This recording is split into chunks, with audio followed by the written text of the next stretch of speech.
today. Firefighters in the West Midlands will be joining their colleagues across the country on strike on 8 consecutive days from July the 14th. It's part of their long-running row with the government over pensions.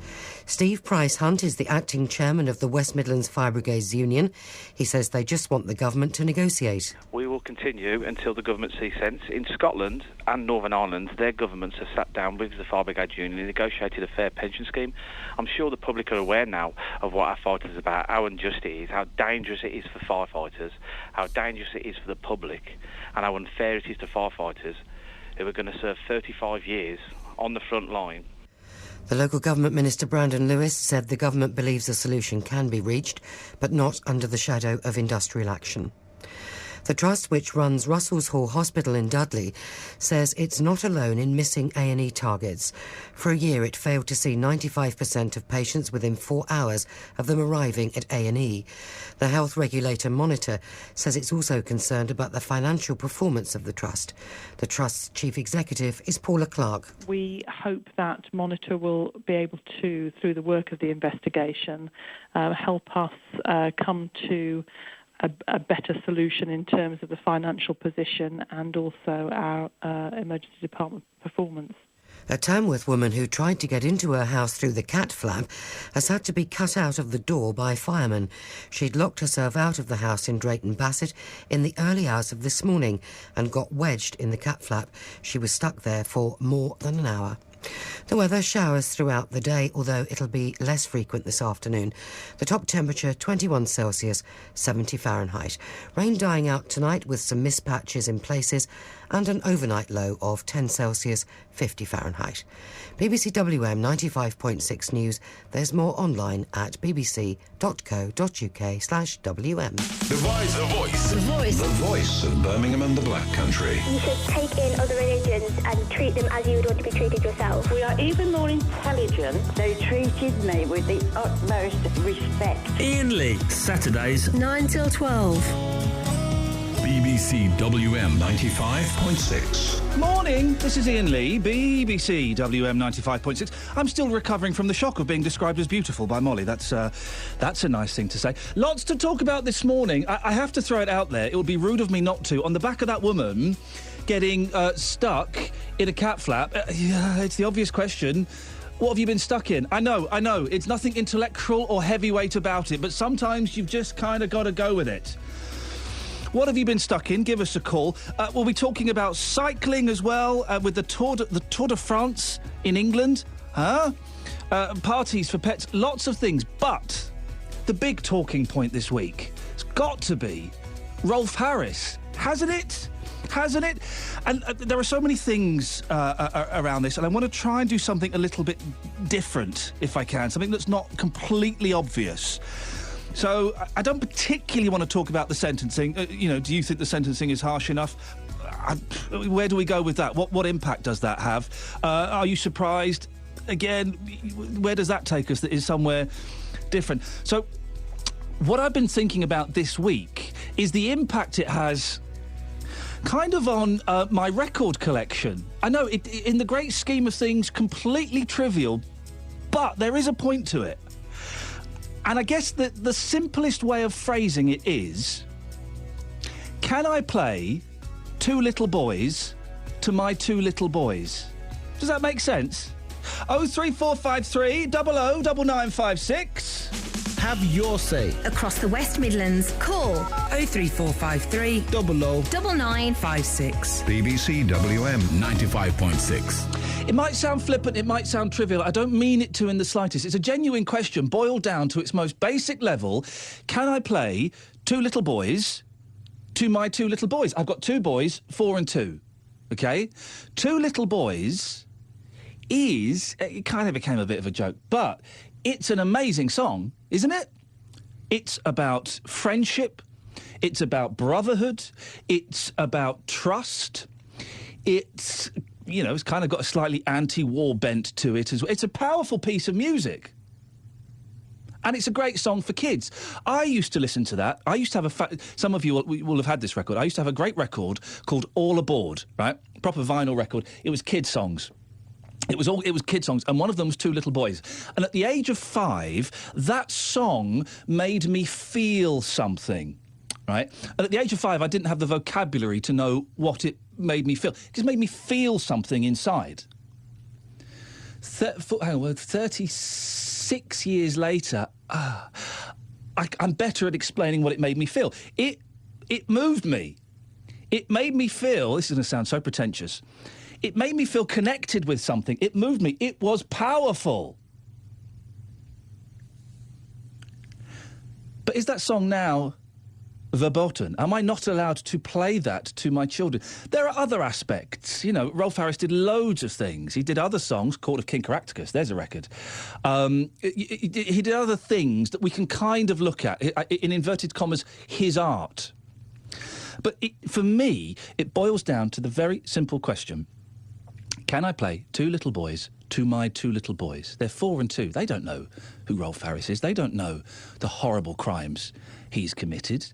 They don't connect necessarily the singer with his personality. Give me a call on this. It will go out in different directions, I know. It's one of those that there are kind of lots of different aspects to it. But the very simple question this morning is: can I play Two Little Boys to my 2 little boys? 03453 00 9956. It's in all the papers, of course. Rolf Harris was sentenced yesterday to 5 years, 9 months. He'll probably serve about 3 years. He's 84 years old. The sentence has been criticised as being too lenient by some and has already been referred to the Attorney General's office. It will decide if the sentence should be considered by the Court of Appeal. Well, going to speak now to Karen Gardner, who waived her right to anonymity and gave evidence about how she was assaulted by Rolf Harris. Karen joins me now. Good morning, Karen. Good morning. Karen, what's your story? What happened? Well, what happened with me was I didn't give evidence at court. I was spared that, but I had a written statement put into court. 37 years ago, I was 16 and a half. It was almost exactly 37 years ago, actually, because it was this time of year. I saw a note up on the board at school saying they were looking for a TV company, Thames TV, were looking for volunteers to work at a thing called Star Games. They described it as a sort of celebrity, it's a knockout. Actually, it was more low budget than that. But anyway, I went along, and there were lots of Radio 1 DJs there and musicians and actors, and it was all terribly exciting. And I was really pleased I wasn't a waitress or anything. They were going to let me look after one of the celebrities, and it was Rolf Harris. Now, that wasn't terribly exciting, but, you know, it was Rolf. I knew all the words to Two Little Boys, you know, so I thought, oh, no, this will be fun. And during the morning, it was quite good fun. He was quite me, but then, you know, most of the people there were celebrities, and that's what they were about. But he was fun. And then in the afternoon, basically, he groped me 3 times, and the third time was pretty unpleasant. And it was the first time I'd ever used the F word to an adult, and he left me alone after that. So I got off really, really lightly. Now, bearing in mind we have young ears listening, and maybe you won't want to go into too much detail, No, but there might be... some people might say a groping. Well, it was obviously very upsetting for you, wasn't it?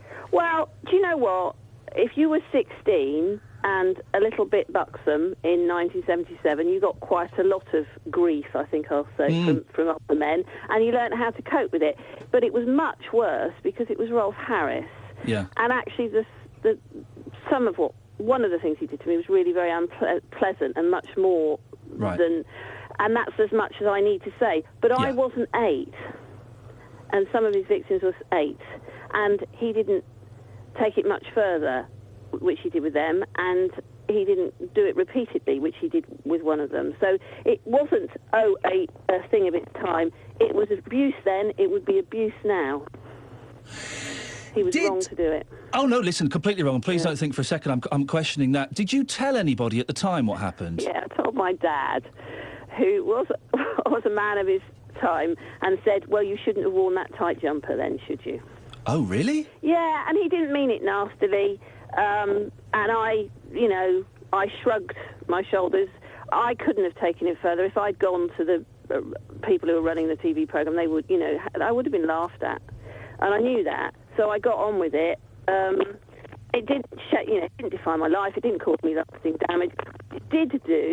It meant that I could never listen to Two Little Boys. I could never see them on the telly.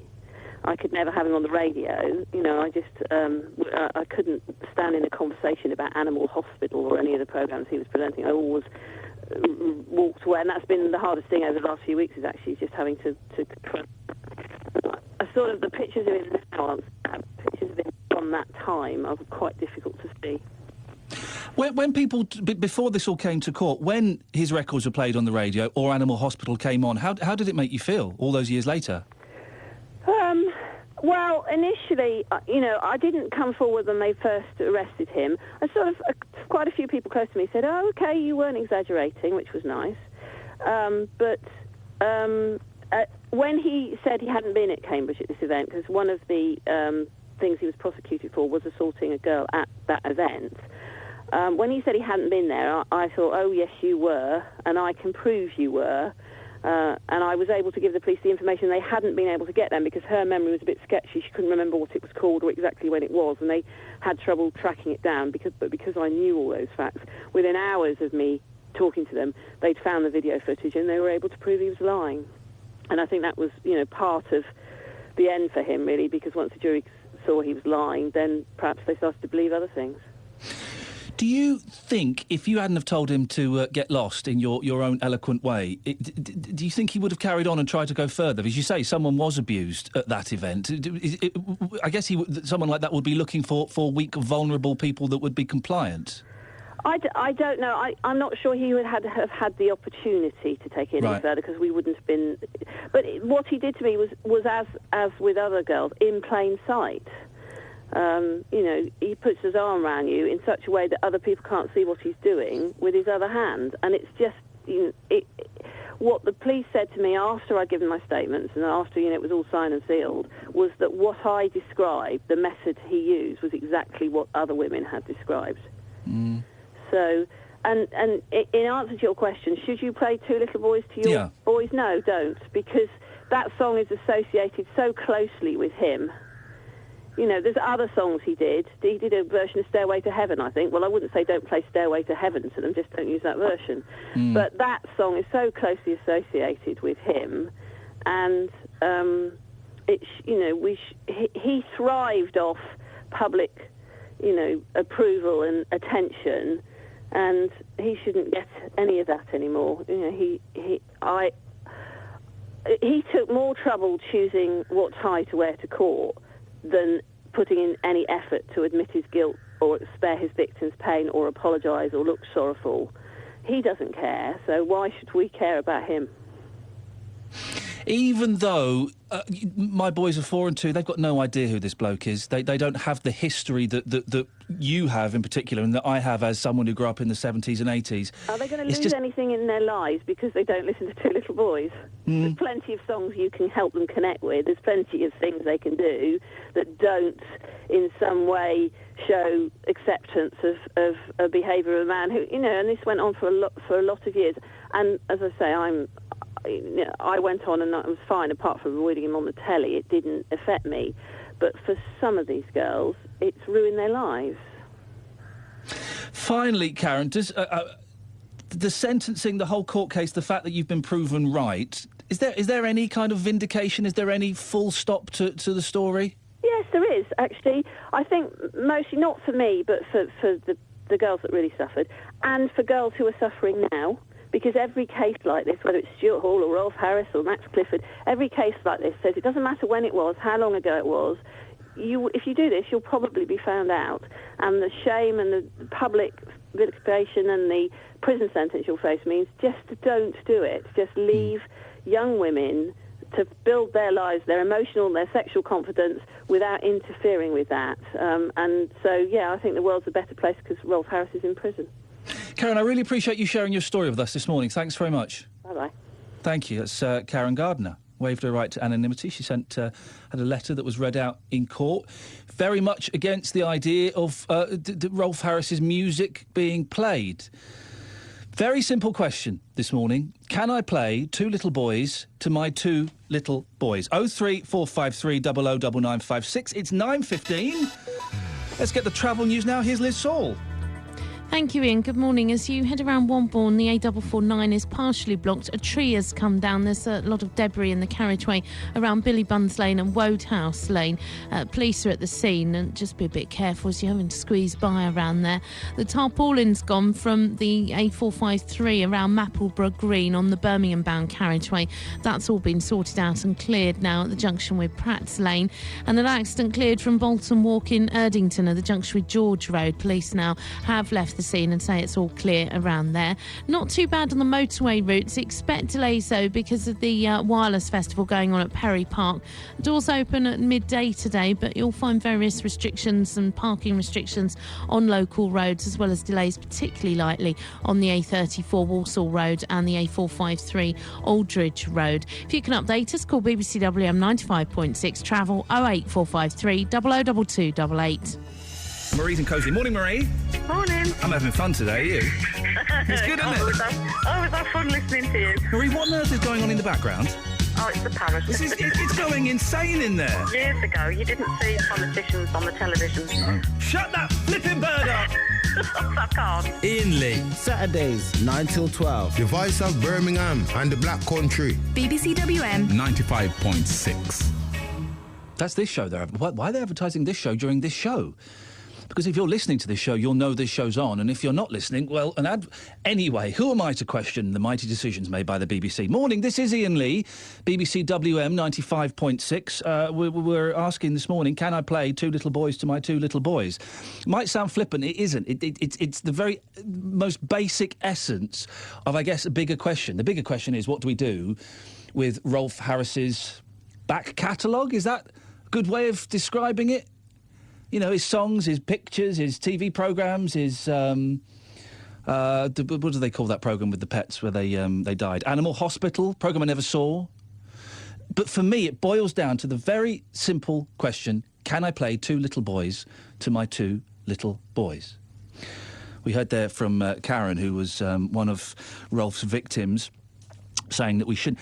By the way, just a slight side note. OK, she was talking about how she was 16 and, you know, buxom, and that some people might have thought in the 70s that, you know, that was kind of the culture. I was walking to the studio this morning, right, and I walked past a buxom young lady. She was probably about 18, 19. She had a big chest. A truck went past and beeped her. I had to check my diary. It is 2014. A truck went past and beeped her because she's got big breasts. Really? Does that... I could not believe that still happened. It was amazing. Isn't it incredible? 2014, and you still get idiots that think, whoa, she's all right. I'm going to intimidate her by beeping my horn. Slight tangent, but indulge me if you would. If that's happened to you as a woman, how does that make you feel? And be brave if you've ever done that as a bloke. Listen, we are... it may have been because she was pretty. Producer Joe is typing on my screen. But either way, still inappropriate. I suspect it was because of, you know, she was very well endowed. But either way, still inappropriate. So, slight tangent. Although I guess it's kind of a cousin of the Rolf Harris story. If you are a woman, have you been beeped at? Have you been wolf whistled? Have you been shouted at and leered at in the street just because you're a woman and you're wearing a slightly short skirt or a tight top or you're pretty? And if you're a bloke, have you done it? I couldn't possibly think of doing anything like that now. Do you know what? Maybe when I was 17, maybe. You first get a car and, you know, you jack the lad, maybe. But 03453 009956, that's something you may want to talk about. Alex is in Great Bar. Morning, Alex. Morning, Ian. Alex, what you got for us? Well, I think before said it all, Karen. You know, just a different take on it. You sort of said about, you know, can you play... Two boys to your sons? Well, you can if you like, but I don't think you will, and I don't think a lot of people out there would do that. I mean, I was born in the 60s, and, you know, I used to love listening to Gary Glitter and his records, but they've all been binned now, so it's just a sad state of the whole Jimmy Savile, Rolf Harris, Gary Glitter. You know, you grew up listening to these people, and you know, here we are now, and it's just so you look back on your past and think, well, what was it all about? Alex, if you were at a party and a Gary Glitter record came on and you were having a little boogie, would you stop dancing? I'd go and have a word with the DJ. You know. Do you ever go to a works Christmas party? I do, yeah. Yeah, I put it to you, Alex, that you've danced to a Gary Glitter song because his song, Another Rock and Roll Christmas, still gets played at Christmas parties, is still on all of the Christmas greatest hit compilations you can buy in record shops. So it does still get played. Okay, well, to be honest, I didn't know that. And, you know, speaking about Rolf Harris as well, I mean, people keep mentioning about the age thing. It doesn't matter if he's 84, 94, 100. It makes no difference. This is justice.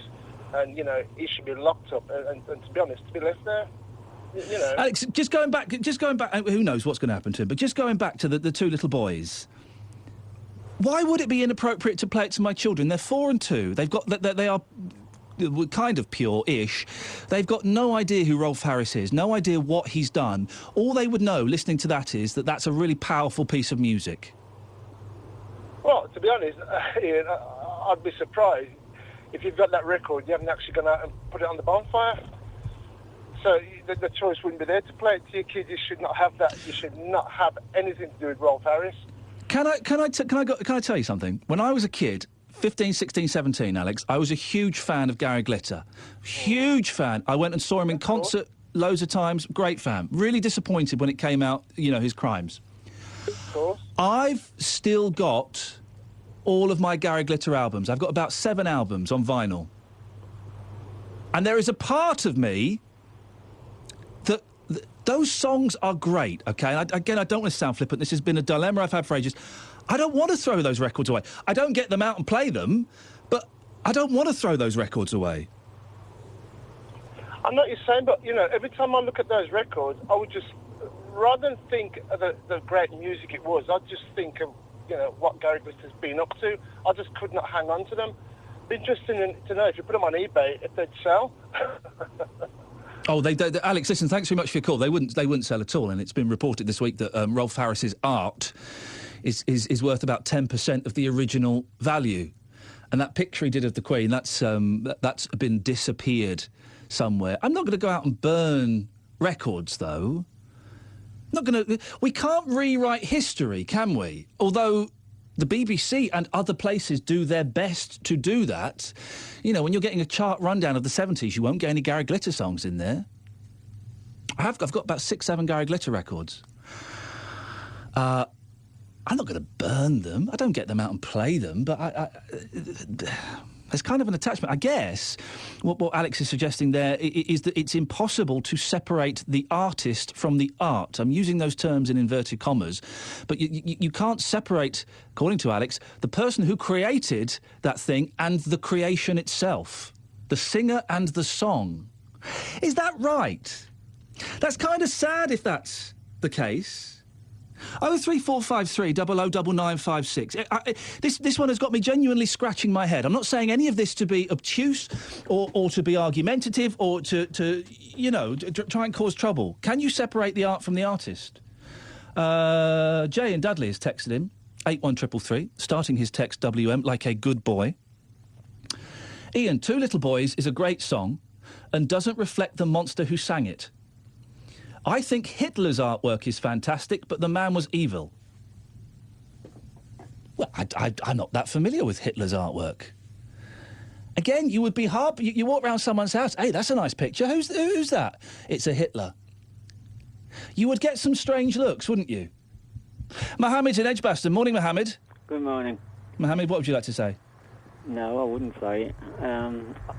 To be honest, I remember both the songs, the Glitter songs, and as a child, I suppose I grew up with that song, Two Little Boys, you know. We used to sing it all the time, and we used to think it was, you know, a really nice song, like, you know, but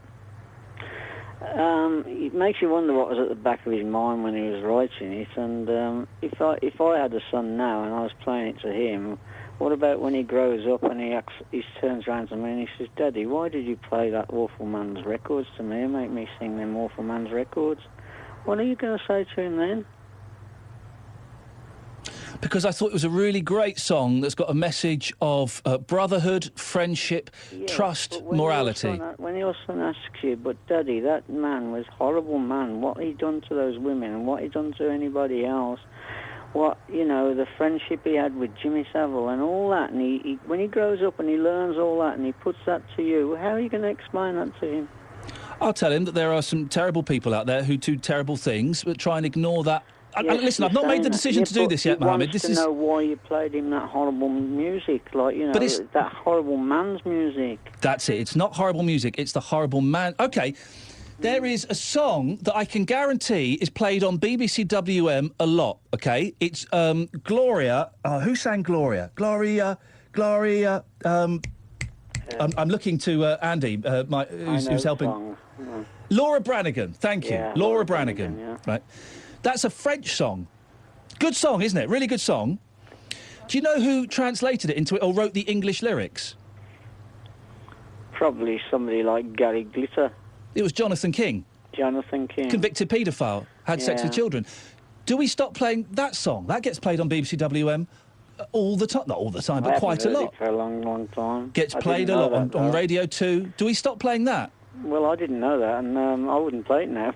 But that's the thing. If you don't know that that song is written by Jonathan King, then it's a great song. My boys wouldn't know. You do know now. No, but Mohammed, you do know what's at the back of his mind, don't you? But Mohammed, my boys wouldn't know. My boys wouldn't know that Rolf Harris has committed sex crimes.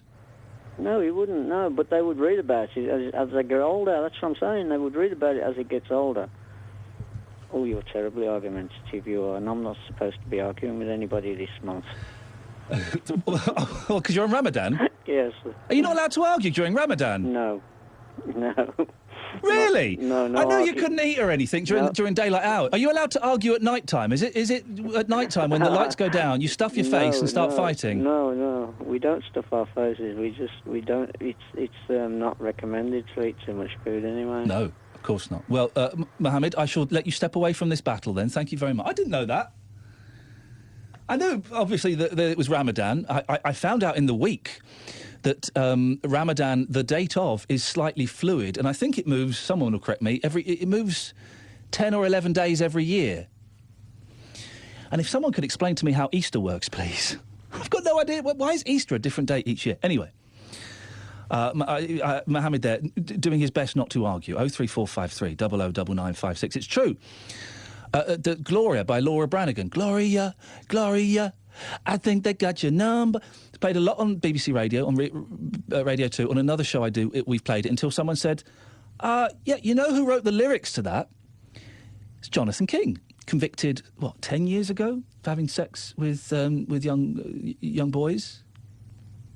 So do we stop playing that record? Where do we go with this?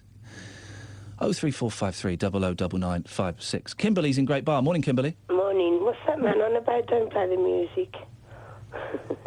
Well, he doesn't think we should be playing Rolf Harris. What do you reckon? I've followed Rolf Harris since I was a child. And I'm 33 now. And I'm saddened for what he's done. And I'm still playing his music. I've still got his books. I've still got his little picture by my bed. I know he's done wrong, but just because they've done wrong, it doesn't mean you can't stop liking them overnight, does it? Why have you got a picture of Rolf Harris by your bed? Because I like Rolf Harris. It's an artwork thing. It's art.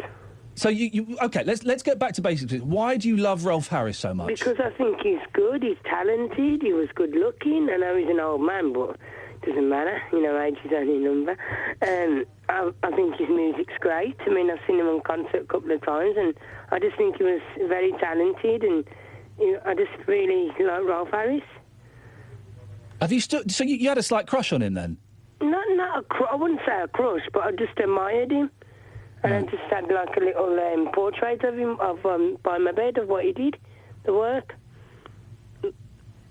And, I'm not going to stop disliking him like that. I'm just looking at Twitter. Clive's sent a message on Twitter. As a result of Rolf Harris's conviction, all his records and paintings should not be played or displayed on public media. He's saying basically, let's get rid of it all. Oh, Right, no, that's wrong. I mean, one of his best friends, all his best friends aren't going to just dislike him like that, are they? Well, I've read in the papers an interview with one woman who claims who was a friend of his and has distanced herself. I suspect, and this is a question that only him and his family and his friends can answer, I would suspect a lot of his friends will distance themselves from him. He's been convicted of sexual offences on grown women and girls aged 8 and 13. Yeah, I understand that. I understand he's done wrong and he's got to do his time. But you can't just stop liking him overnight like that. Stay there. Mavis? Do you agree with Kimberly? Well, what I was going to say, I've got 2 boys. I mean, they're in the 50s now because I'm 88. But my late husband was ex-Royal Navy. And, you know, anything they want to know, he explained it to them in brief words so they could understand whatever age they were. And they grew up and they're brilliant, quite frankly. And the one is a priest now. So I didn't do him any harm, did it? And you've got to be realistic. Don't forget, you could pass people in the street and you don't know what they are, what they do, or anything else. You could. But we do know now what Rolf Harris was doing, and it was thoroughly unpleasant. He isn't the only one. Some of them haven't got found out. But that doesn't take anything away from his offences, that there are paedophiles and sex offenders out there that haven't been caught. That doesn't still reduce the impact of what he did, does it? You can't. You've got. I go to the cathedral, but you've got to be realistic about it. You don't know the woman or man sitting next to you what the heck he is. And you're not going to bother to find out anyway. But if you did know... I try and be reasonable. And my sons have grown up very good, so maybe... But Mavis, if you did know what the man next to you had done, would you want to, if you were sat somewhere and you found out the gentleman next to you was a paedophile, would you want to sit next to them? It wouldn't bother me one iota. There, with the grace of God, go I. I've shocked you, haven't I? You have shocked me. It's very rarely I'm shocked into silence. Kimberly, what do you reckon to what Mavis is saying? Well, you know, if you don't know, you don't know. But I know it's not right. I know it's it's sick crime. But I just leave the man to do his time and leave the man alone, I say. If he came out in a few years, Kimberly, and did a concert in Great Bar, would you go and see him? I would, yes. And me. You'd both go and see Rolf Harris in concert, despite the fact he groomed a 13-year-old child. You're looking at me as an artist, not whatever he did. How do you know? At the Symphony Hall 2 years ago, and he was on for nearly 3 hours. He did everything. Played the didgeridoo, the wobble. So you get your money's worth. He sang, he painted, he did everything. So you would put money in the pocket of a man who'd been convicted of grooming a 13-year-old and groping an 8-year-old? Yeah, because I look beyond that. You'd put 25 quid, 50 quid in his back pocket and say thanks very much. I look beyond that. Mavis? Yes, well, the fact is that obviously he's been found guilty. But how many of the people you work with, do you know what they are or what they do? Mavis, Kimberly, thank you very much for your time. I don't know what they do. I'm looking at the team now. You're right. You don't know. You don't know.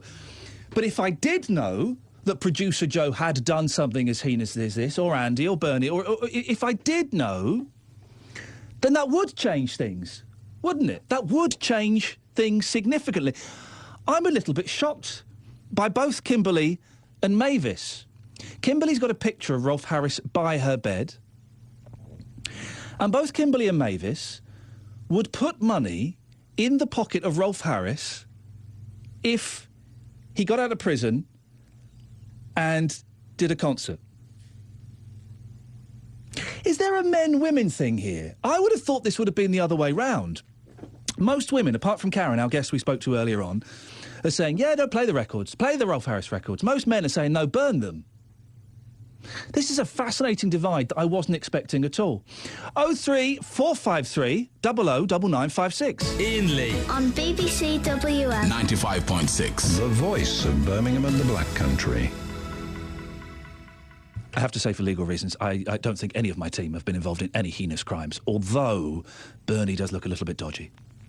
03453 009956. Dave's in Atherstone. Morning, Dave. Ian, morning. Dave, what do you reckon? Can I play Two Little Boys to my two little boys? Well, what would your concerns be if you did? What would your concerns be?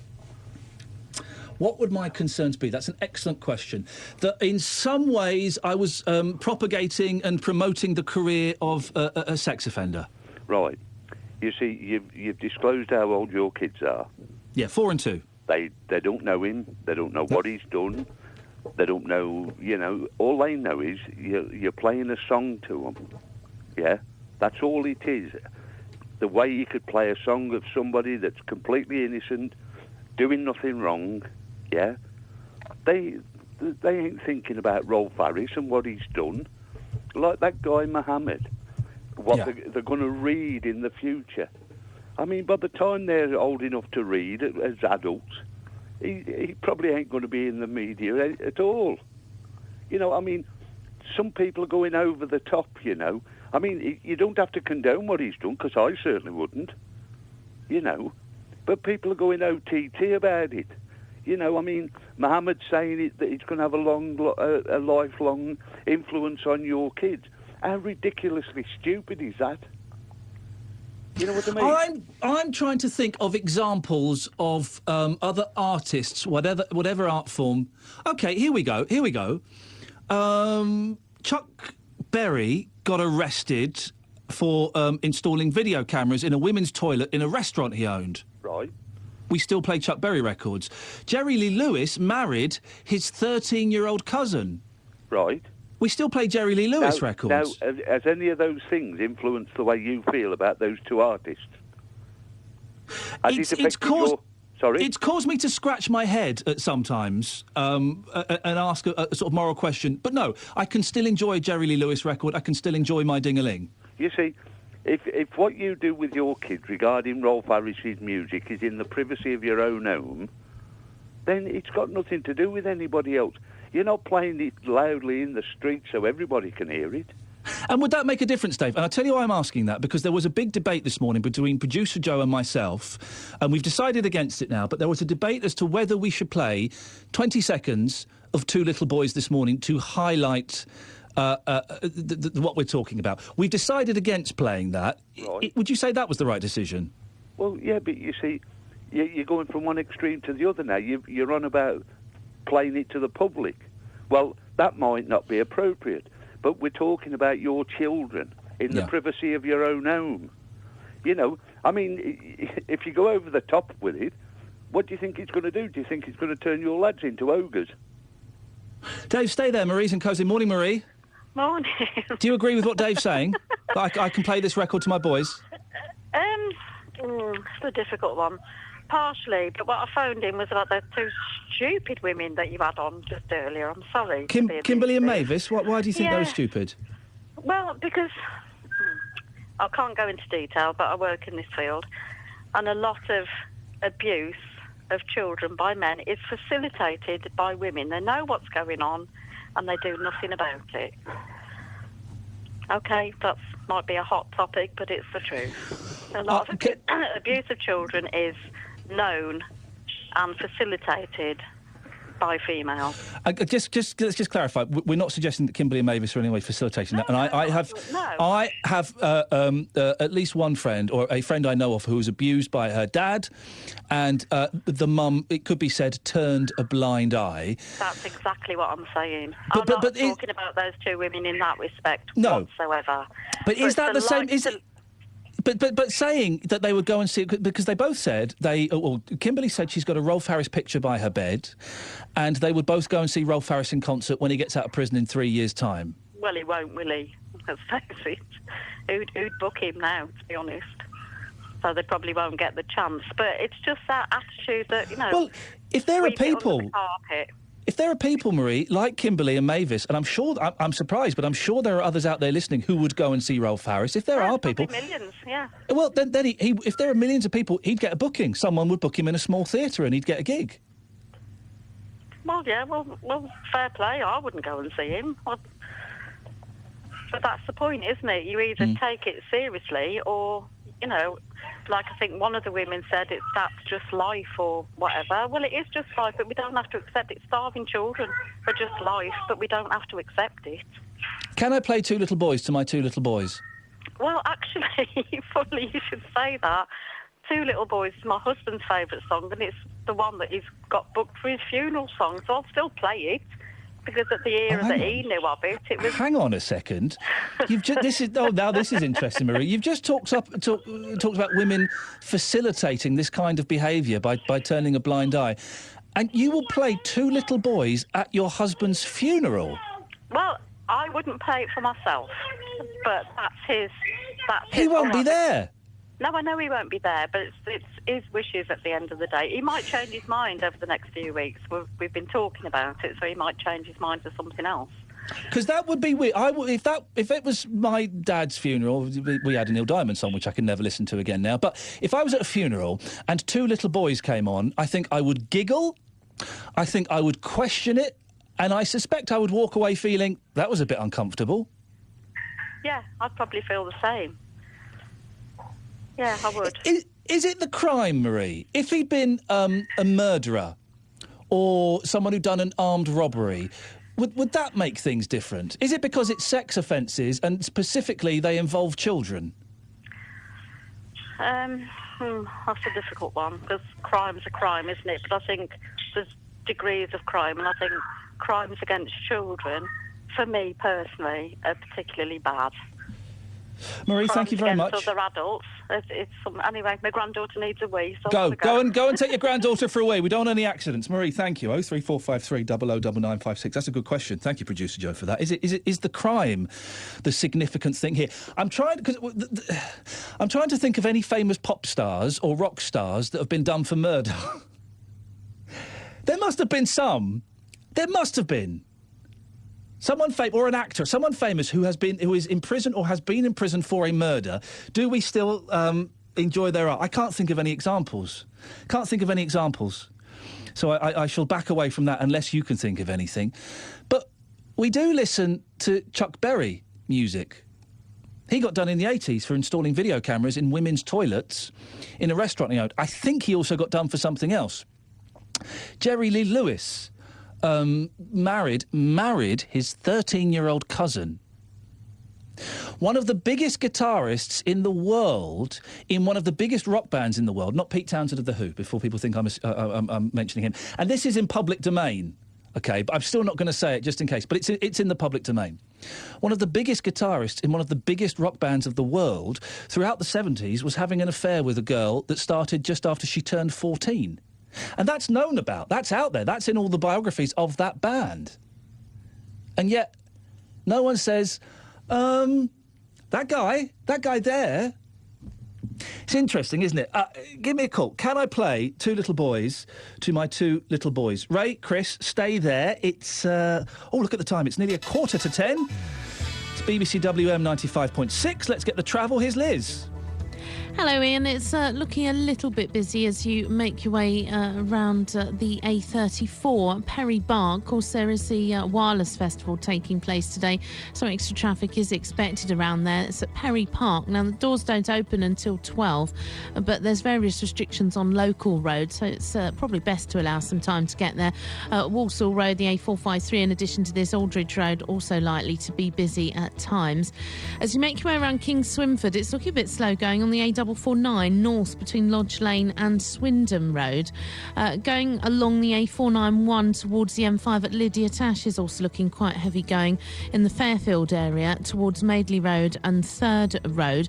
Better news in Wombourne, though, that debris has been cleared out of the carriageway. The fallen tree cleared out the way as well around Billy Buns Lane. If you can update us, call BBC WM 95.6 Travel 08453 002288. lights fixed, charge through the barbed wire and face machine guns. On the 12th and 13th of July, BBC WM 95.6 is live in Wolverhampton's West Park, revealing untold stories of World War I. Britain only had, at the start of the First World War, 80 motorised vehicles. Join BBC WM presenters and special guests, including actor Larry Lamb and music mogul Pete Waterman, as they and a panel of experts reveal the West Midlands connections with World War I. World War I on the BBC. A free family event live at the Wolverhampton and Black Country Show next weekend with BBC WM 95.6. Morning, this is Iain Lee, BBC WM 95.6. We're talking about Rolf Harris. And can I just say, well done you. It would have been so easy this morning. And I know there are radio stations across the country doing the, did Rolf Harris get long enough? 5 years, 4 months or something? 5 years, 9 months. He'll serve 3. Did he get long enough? And we're not doing that. And only one of you calling in has kind of tried to head off in that direction. And like a trained sheepdog, I herded you back into the field of not really discussing that. What can we say? Yeah, he should have got more. No, he should have got less. That's that conversation over. We're trying to do something a little bit different this morning, and you are all going along with it, so thank you. Very simple question. It's about Rolf Harris's back catalogue. It's about his art. It's about his songs, his TV programmes, and his pictures, which can be boiled down to one very simple question. Can I play Two Little Boys to my 2 little boys?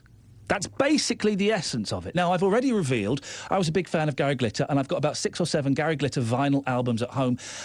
Even when I had a big clear out of records a while ago, I couldn't bear to get rid of them. I looked at them, I thought about it, and I thought, no, I'm going to sit on these for a while.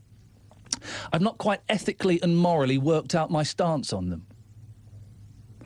Can I play Two Little Boys to my 2 little boys? 03453 009956. We still listen to Chuck Berry. We still listen to Jerry Lee Lewis. We still listen to other pop stars who have been caught indulging in inappropriate sexual behaviour. We'll speak to Claude Knights from Kidscape in just a second, but first of all, I want to speak to Ray, who's been waiting for ages. Good morning, Ray. Good morning, mate. How are you? Yeah, I'm all right. I'm enjoying this conversation this morning, if enjoying is the right word. What do you want to say? Basically, I think it's about 2 little boys. I don't seriously think it makes any odds, really, because it's only the adults that will pick up on it. For the children, they won't know. Obviously, your children are too young to understand or anything, so they'll just take it as a song that Daddy likes or whatever and cracks on. The point I wanted to make was I worked with a bloke that I knew for many years, and then he was found to have been downloading child porn. Basically, I feel it's a trust issue. I don't see how those 2 ladies could possibly, or anyone, have friends with somebody who's done that afterwards, because they've betrayed all the trust. The chap I knew was convicted, but I still had to work with him for up to a year, up until his court case, because they said it would destroy the case against him if he was then victimised or anything, during the work time and that. So I think it's a big trust issue, and I don't think you could possibly be friends with somebody after they've been convicted of something like that. OK, a couple of quick questions. Did you suspect, I don't want any names, of course, did you suspect this gentleman was up to anything dodgy like that? Not at all. He got children of his own, he got grandchildren, he'd been invited round to various, myself and friends' barbecues, met our children and all the rest of it. And the biggest thing that, obviously, people go on about what's going on in their minds, and that is exactly the thing that would go through your mind, because you're thinking, well, while you're at barbecues in the summertime, kids are running around, paddling pools and such like, and you're thinking, well, is he doing that? And invariably, most of them do put themselves in a position of trust where they can get access to children, or images of them or whatever. How did you find out? You personally, were you told by the police or? Well, I was actually in the police, and it was one morning when we came in, and we'd been told that he'd been arrested that weekend because a cop shared with somebody. They shared a internet connection, and basically it popped up on this other chap's screen to show that he'd been downloading child porn. And you had to work with him for a year, knowing that that's what he'd done? Because the process is quite lengthy in that for prosecution side, and obviously they have to make sure they've got all the evidence, to guarantee a conviction. So obviously it can take that long to decode, computer software and such like. So how did you manage to do? How did you manage to work with him for a year without? Great restraint, to be fair. I've got a number of children myself, very young children, and it takes a lot of maturity on mine and other colleagues' parts to actually sort of be able to work. Obviously, he wasn't put in a frontline role as such, policing. He was then put onto effectively a sort of an administration role type thing. But and he was a copper. Yes. And in twofold on that betrays his trust for the public and those he serves as well. So. I'm going to ask you a question, Ray, that I hope doesn't seem offensive. There will be some people who'll be offended by this, but I feel I need to ask it. Did you feel any sympathy for this bloke? None at all. There was a young chap, a young policeman that I worked with that I was mentoring, and he asked me one day, how can he do that? And I said, you won't understand how somebody like that can do it because your mindset isn't such that you do that type of thing. Thankfully, well, we hope there isn't too many of them about, but it's one of those things where you have to, try and sort of muddle along and do your job as best as possible and do it as professionally as possible. And sadly, some of these people get through the net. With regards to Rolf Harris's artwork and such, like digressing slightly, it would probably be a bit mercenary to say, but I would think there would be quite a market for it in the future because of the notoriety of him and what's gone on, I would think. Ray, can I... Listen, that's a great call. Can I just say, if you hadn't told me you're a copper, I would have guessed it by the end of that phone call. Do you know how? How? You said digressing and notoriety, and I think only police officers use those words. Ray, that's a great call, mate. Thank you very much indeed. It's interesting, isn't it? 03453 009956.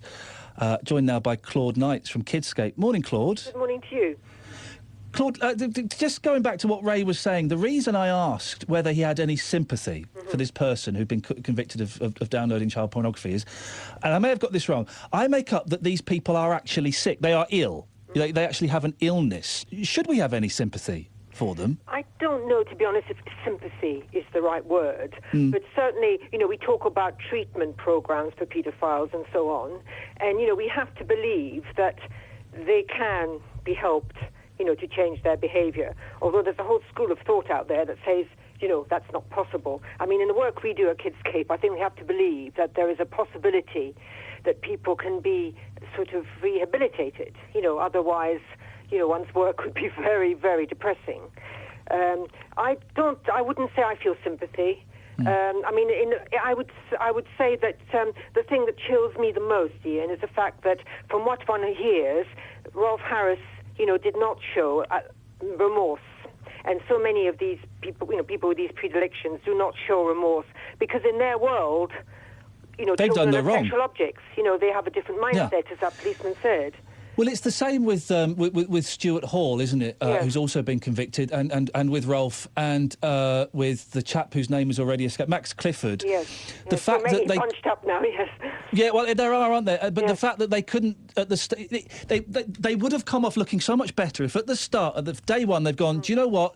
We are guilty of these crimes, and to save the pain of the people testifying against us, I'm going to put my hands up now. Absolutely. And they would still have been convicted, but they would have at least displayed some humanity. Let's just not forget the courage it's taken, for all of these victims to come forward. And, in their testimonies, you can see them reliving it. The older woman becoming that young girl again who was abused. I mean, it's absolutely heartbreaking.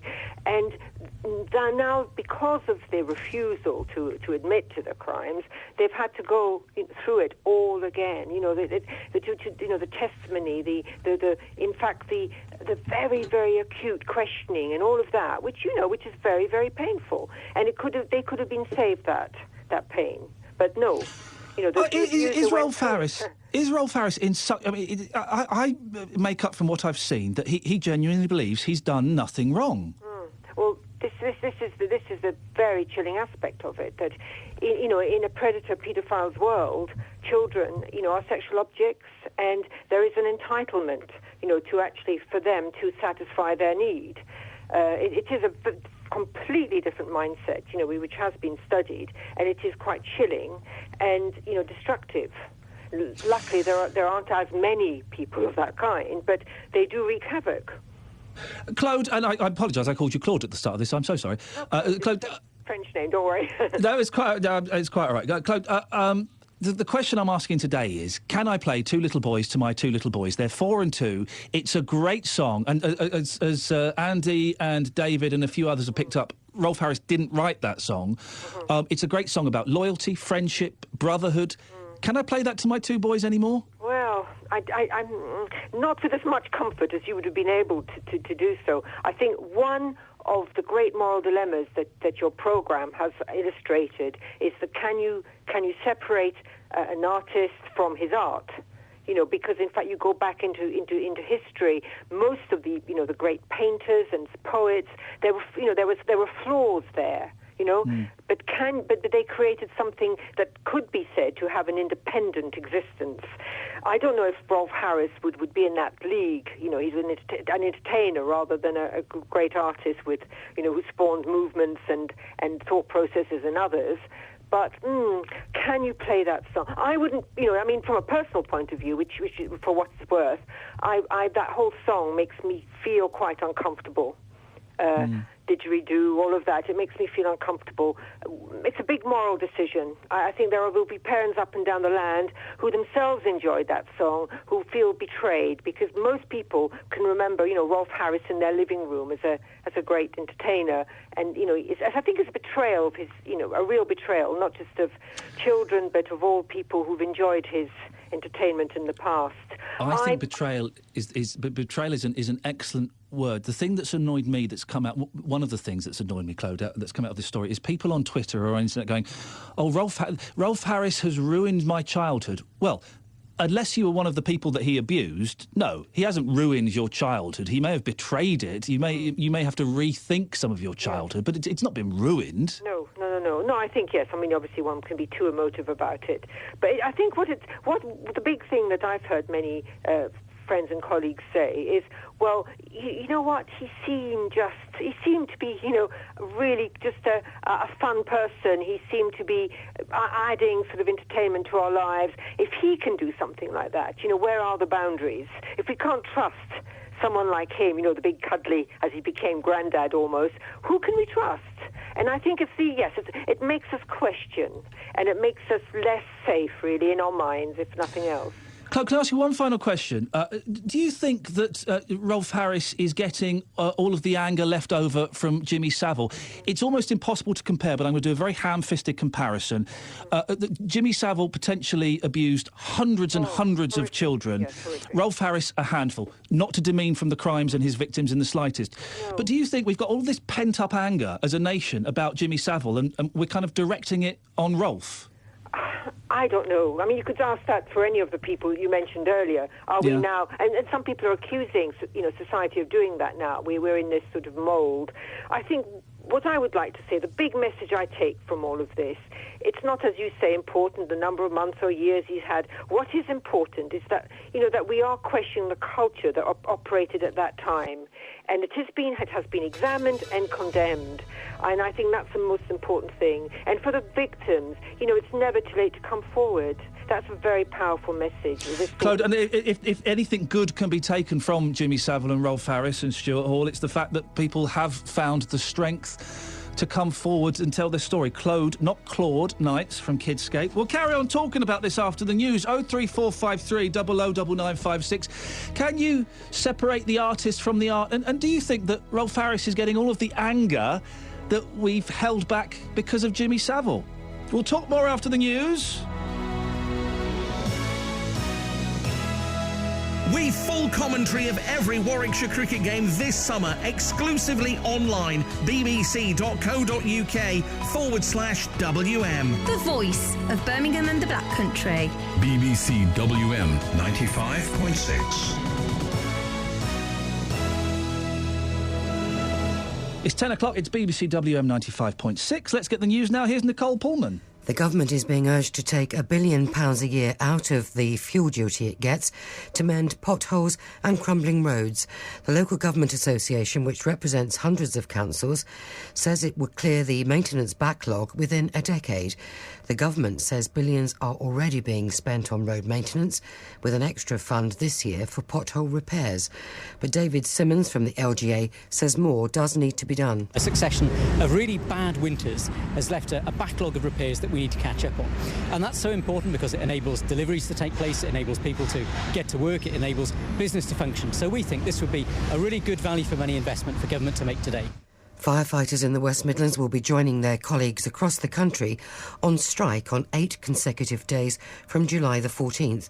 It's part of their long-running row with the government over their pension. Steve Price-Hunt is the acting chairman of the West Midlands Fire Brigades Union. He says they want the government to negotiate. We will continue until the government sees sense. In Scotland and Northern Ireland, their governments have sat down with the Fire Brigades Union and negotiated a fair pension scheme. I'm sure the public are aware now of what our fight is about, how unjust it is, how dangerous it is for firefighters, how dangerous it is for the public, and how unfair it is to firefighters who are going to serve 35 years on the front line. The local government minister Brandon Lewis said the government believes a solution can be reached, but not under the shadow of industrial action.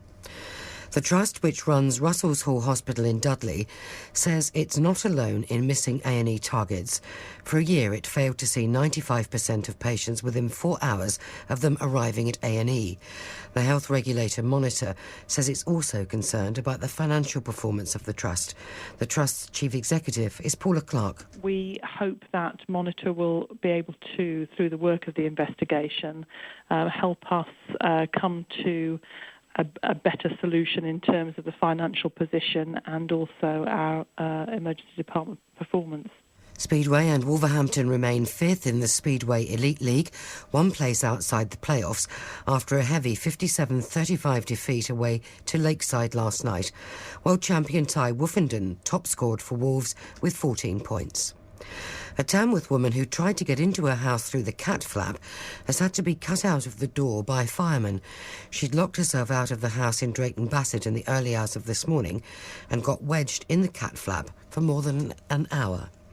The weather, showers throughout today, although they'll be less frequent this afternoon. The top temperature 21 Celsius, 70 Fahrenheit. Rain dying out tonight with some mist patches in places and an overnight low of 10 Celsius, 50 Fahrenheit. BBC WM 95.6 News. There's more online at bbc.co.uk/WM. The Voice. The Voice. The Voice. The voice of Birmingham and the Black Country. You should take in other religions and treat them as you would want to be treated yourself. We are even more intelligent. They treated me with the utmost respect. Iain Lee, Saturdays 9 till 12. BBC WM 95.6. Morning, this is Iain Lee, BBC WM 95.6. On the back of the breaking news there from Nicole, I do have to ask the question, what have you been stuck in? How do you get stuck in a cat flap? I've been stuck, we got locked out recently and I had to climb in through a tiny window at the back of the house that was quite high up. And there was one point where my belt was stuck and half of my body was in the house, half of my body was out of the house. And my children thought that was hilarious. I didn't. What have you been stuck in, please? Coming up, we'll also be talking about a woman who spent a fortune on a party for her dog. Cycling, the Tour de France is in England. What? I don't get cycling, I don't get cyclists, and I don't get why everybody who cycles to and from the shops has to wear a full bodysuit of Lycra. Disgusting. But before that, more of your calls on Rolf Harris, and we're trying to be a little bit different from all of the other radio phone-ins that are taking place right now throughout the country. We're not asking what do you think about the sentence, what do you think about Rolf's crimes.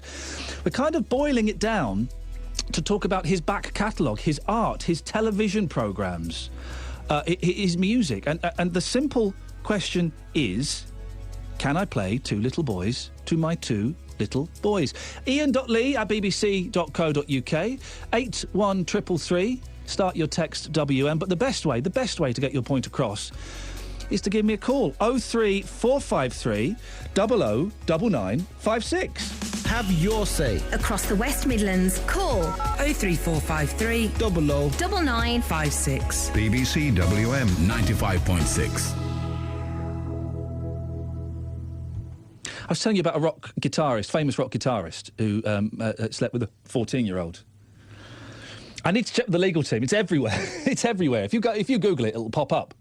Or Bing it, it'll pop up. And it's in, I can see it's Rolling Stone magazine I've got in front of me. I would need to check with the legals before saying it, but it's pretty much common knowledge. It's in biographies of this band. Yet this man is considered a rock hero. He's the reason that many people pick up guitars, even now. Jerry Lee Lewis married his 13-year-old cousin. Chuck Berry has done all kinds of naughty things. Yet we still play their music. We still celebrate their music. We kind of turn a blind eye to those crimes. Is it because they're considered to be serious musicians? Rolf Harris isn't, a bit of a joke, isn't it? The wobble board and all of that. Is that what it is? Gary Glitter was never considered a serious musician. He was a bit of a joke. Yes, it just so happens that some of those songs are classics. Rock and Roll Parts 1 and 2, Do You Want to Be in My Gang? Wonderful songs, but never taken seriously. Is that the difference? Is that the difference? Can I play Two Little Boys to My Two Little Boys? And a slight tangent, and I've been thinking about this a lot. The country is still got a lot of residual anger over Jimmy Savile. We seem to be furious that Savile, in inverted commas, got away with it. He died before any of this came out. And I guess we're angry that he didn't face justice. So are we directing some of this anger, some of this Savile anger, unfairly at Rolf Harris? Is that what's happening? Chris is in Walsall. Morning, Chris.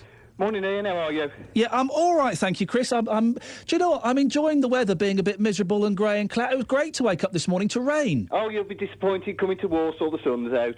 Oh, flipping heck. Right, Walsall's off the list for the afternoon. Not going there. Live music. You live for it for the moment. Yeah. So, 1984, went to see Status Quo at Milton Keynes. I'm sorry to hear that. Gary Glitter was on the same bill, and it was superb. He was a good live act, yeah. So much so that, went to see him a couple more times when he did his shows in Birmingham Odeon. Live for the moment. Now, I can't suddenly change history. I can't change my own history and say, oh, no, I didn't enjoy it after all. And I think what we've turned into is a series of deniers. Because, what we do is we automatically start rewriting history. I mean, we can't show certain episodes of Top of the Pops because of certain connotations, as if it didn't exist. We can't, show certain programmes because it didn't exist. It didn't happen. And I think what's happened is we have become so self-censorious now. How do we learn lessons if we say that, it never happened? Where do we learn the lessons? And the thing is, we've got people now with high profile who have been convicted. I think the opportunity should be there now for those people to say, well, what is the fascination? Why did you do it? And they're in a position of trust. And basically, people are fascinated by the fact that, hold on, this isn't Jimmy Savile who worked on the Marquis. This isn't Jimmy Savile who worked at the butchers. This was Jimmy Savile who was a high profile, did a lot of charity, etc. This is Rolf Harris who didn't work at in the shoe shop. This is somebody high profile. And I think instead of hiding these people away, which I think what we tend to do, I mean they become non-persons. Jonathan King, he became a non-person. I mean, Gary Glitter, he's become a non-person. However, you can still play Doctor in the TARDIS by the Time Lords. That's a very good point. Yeah, and you can still play Hello on the What's the Story Morning Glory album, and that's got the same tune as Hello, Hello, I'm Back Again. And they still play Rock and Roll Part 1 or 2, I'm not sure which, at stadiums in the United States. I think it has been edited from later versions. Right. I think, but they play it in America. It's a big sport. I don't know if it's hockey or football or whatever stupid game they play over there. But when a point is scored, they'll play rock and roll. Hey. There was a bloke play at a festival from America, and he played it all the way through at a festival, and like he hadn't got a clue to the history of it because the artist may have like done it, but like it's a different songwriter. I'm sure I've heard on Pick of the Pops with Dale Winton, on Radio 2, I'm sure I've heard him do a countdown of the 70s where he's gone, excuse me, he's gone straight from number 9 to number 7. And I thought, why did he miss out number 8? Looked it up, it was a Gary Glitter song. Yeah, and I think like the thing is, they become non-persons, and I mean, it's kind of like, well, how could this happen? It's because we don't learn lessons. And really, the opportunity should be there with high-profile people to actually speak, give the opportunity to speak from, like, prison. I mean, like, so long as they don't go into total self-denial, at least an opportunity to kind of, like, get into the mindset, but we don't do that. Right, I'm going to tell you this story, and I've held back on telling this story for a long, long time, OK? I have been trying for, well, I've stopped now, but for about 3, 4, 5 years, I was trying to set up an interview with Gary Glitter. OK, this is when I worked at a music station, and since then I was trying to set up an interview with Gary Glitter because he was such a big part of my childhood. I wanted to ask him why. I was fascinated by the downfall from grace, how somebody who had so much could do so many things to jeopardise their career and their lives, OK? And I spoke to so many people at the BBC, at the music station I was working at, friends and everyone who said, don't do it. Don't interview him. Don't interview him. A, you'll be giving oxygen to his story. You'll be giving him publicity. And B, you will ruin your own career. And I was like, Chris, well, how is that going to ruin my career? You'll be associated with promoting a paedophile. And I wanted to know why. I wanted to sit there. And I think it's a valid question for these people. I think, yes, you know, they should be locked up. But do we need to hide them from view? I wanted to sit there and ask him why. I mean, like, I was really disappointed about Ian Watkins from Lost Prophets. I mean, like, I saw them a few years ago at the festival. I can't, like, suddenly switch back and say, oh, I knew there was always something wrong with him. I didn't. I lived for the moment. I enjoyed the show. Moved on. I mean, like, disappointed, obviously. But, like, what you've got there is, like, somebody who's lived in these days, not in them days when things were different. It's Chris, kind of listen, I'm going to move on. Where you think that, like, well, surely he should have known more.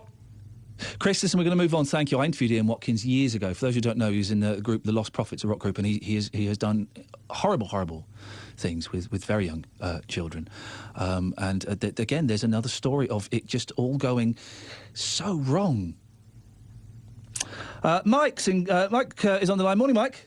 Good morning, Ian. How are you? Right, what would you like? I want to say I'm enjoying this, but I think that's the wrong word. I'm certainly getting a lot out of this conversation. What would you like to add to it? Right. I've been sat here listening to your various points of view. Go on. You keep bringing up Jerry Lee Lewis. Yeah.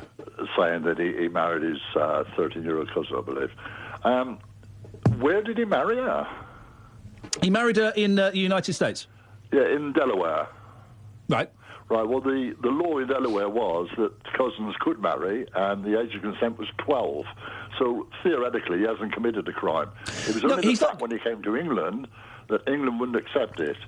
That's a really interesting point. The hotel, if you remember. Do you know what? That's a really interesting point. Does if the crime, if the act takes... I don't know about now, this date, but at the time, they were allowed to marry. Yeah. And when they came to England, I think he was on tour, I'm not really sure, I can't go back that far, but they went to a particular hotel and refused entry because she was only 12 at the time. Not 13, she was 12, and we denied her access, and he said, well, it's my wife, and all hell broke loose. But what law did he break? Well, you're right, let's put that out there, because I kind of have an answer to it, Mike. If the act takes place in a country where it is legal, does that have a difference? I guess it's not necessarily a legal thing, Mike, it's an ethical and a moral question, isn't it? Well, I think we would... English or for the Americans? Well, we would accept that marrying a 12 or a 13-year-old and having sex with them is morally and ethically wrong, wouldn't we? I agree, yeah, over here. Over here. But if he were to bring a 12-year-old consort with him who he was sleeping with... His wife. But it doesn't matter if he's married to her or not. Of course it does. If he's having sex with her in this country, it's morally and ethically wrong. Yes, but he was legally married, so it's his wife. But it's still a child. Well, not according to the Americans. She's old enough to get married. But it didn't happen in this country. I would imagine, and I don't know the illegals of this, that the marriage was not recognised in this country. And even if they were married, Mike, having sex with a 12-year-old is wrong, isn't it? Oh, yeah, I agree. Yeah, I agree. OK, well, you're going to have to look that one up, aren't you? Right, Mike, stay there. No, stay there, because I want to get your second point, but it's a 10:15. I don't want to be late for the travel or I'll get told off, Mike. We will come to you after the latest travel news with Liz Saul. Thank you very much, Ian. As you head to Droitwich, Solwarp Road is closed in both directions.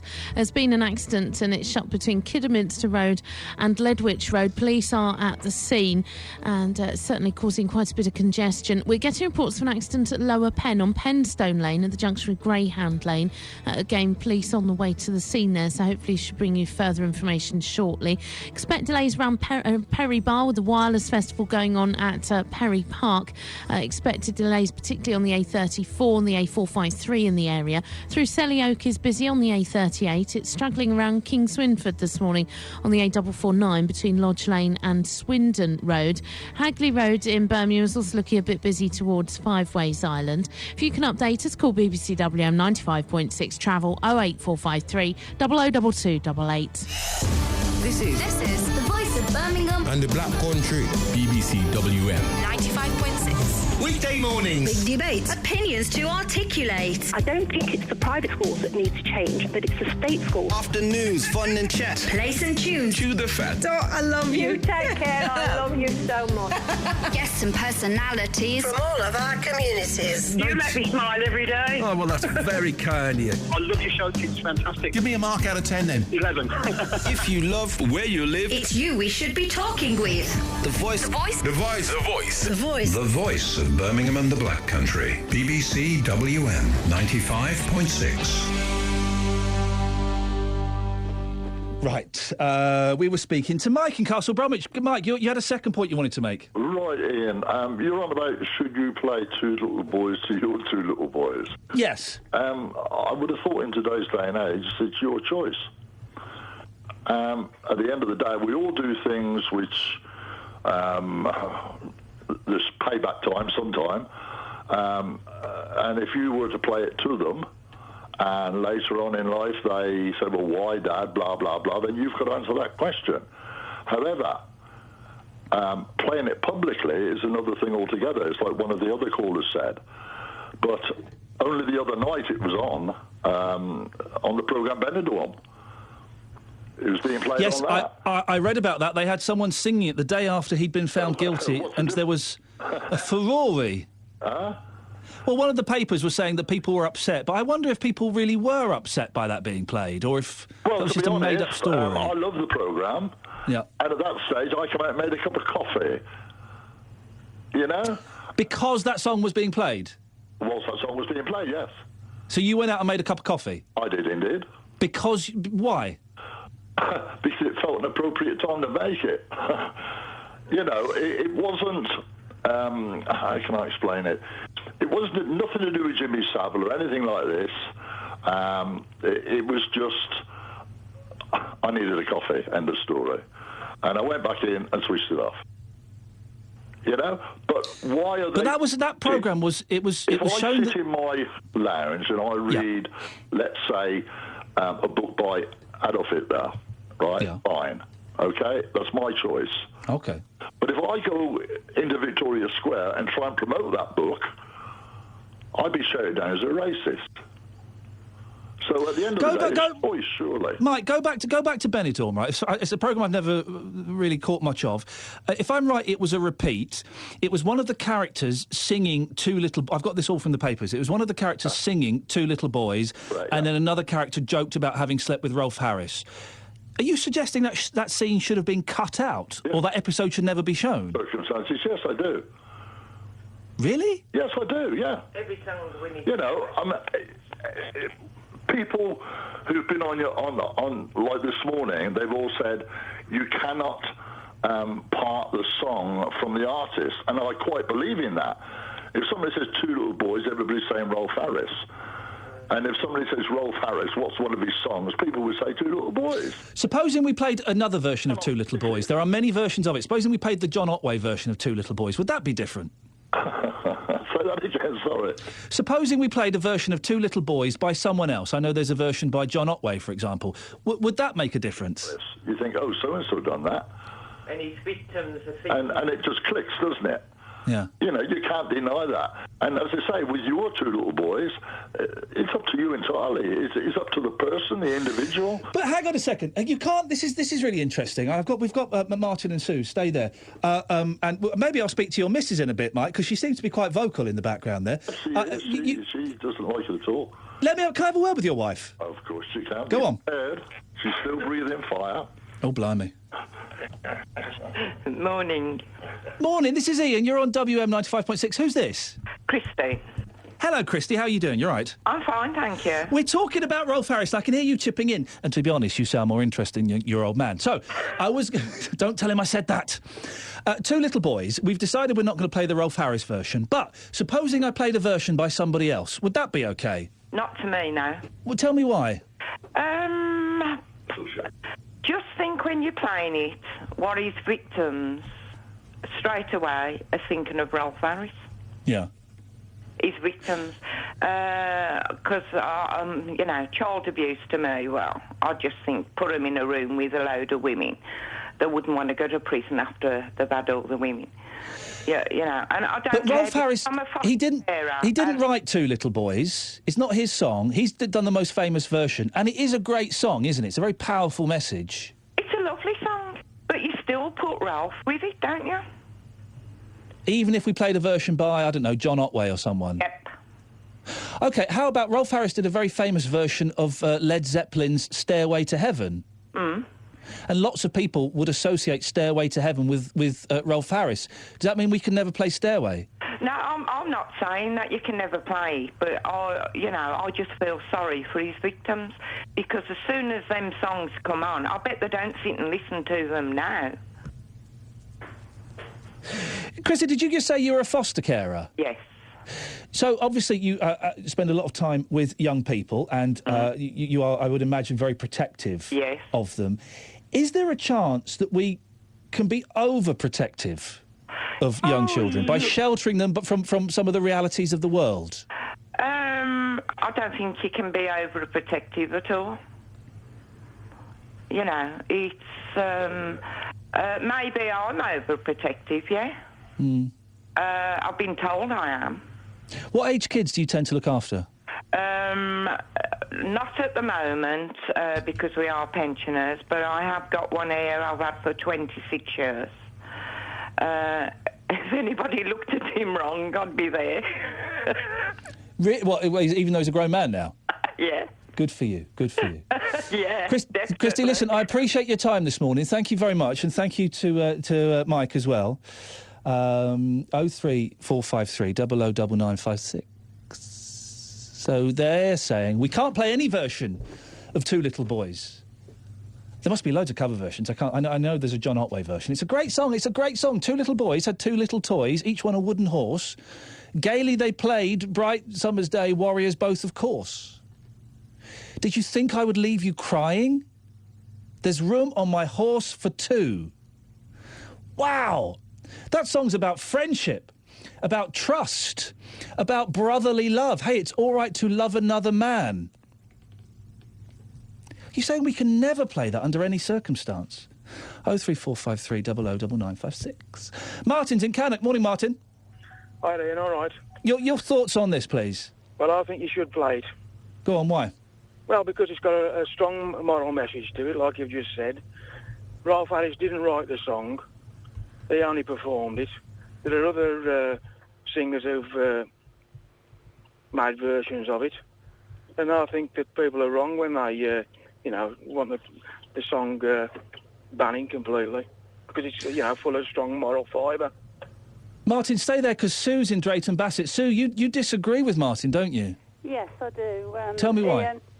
Iain, I think that the song is associated with Rolf Harris and not associated with anyone else, even though other people have made the record. Stairway is not associated with him. Immediately you say that, I think of Jimmy Page.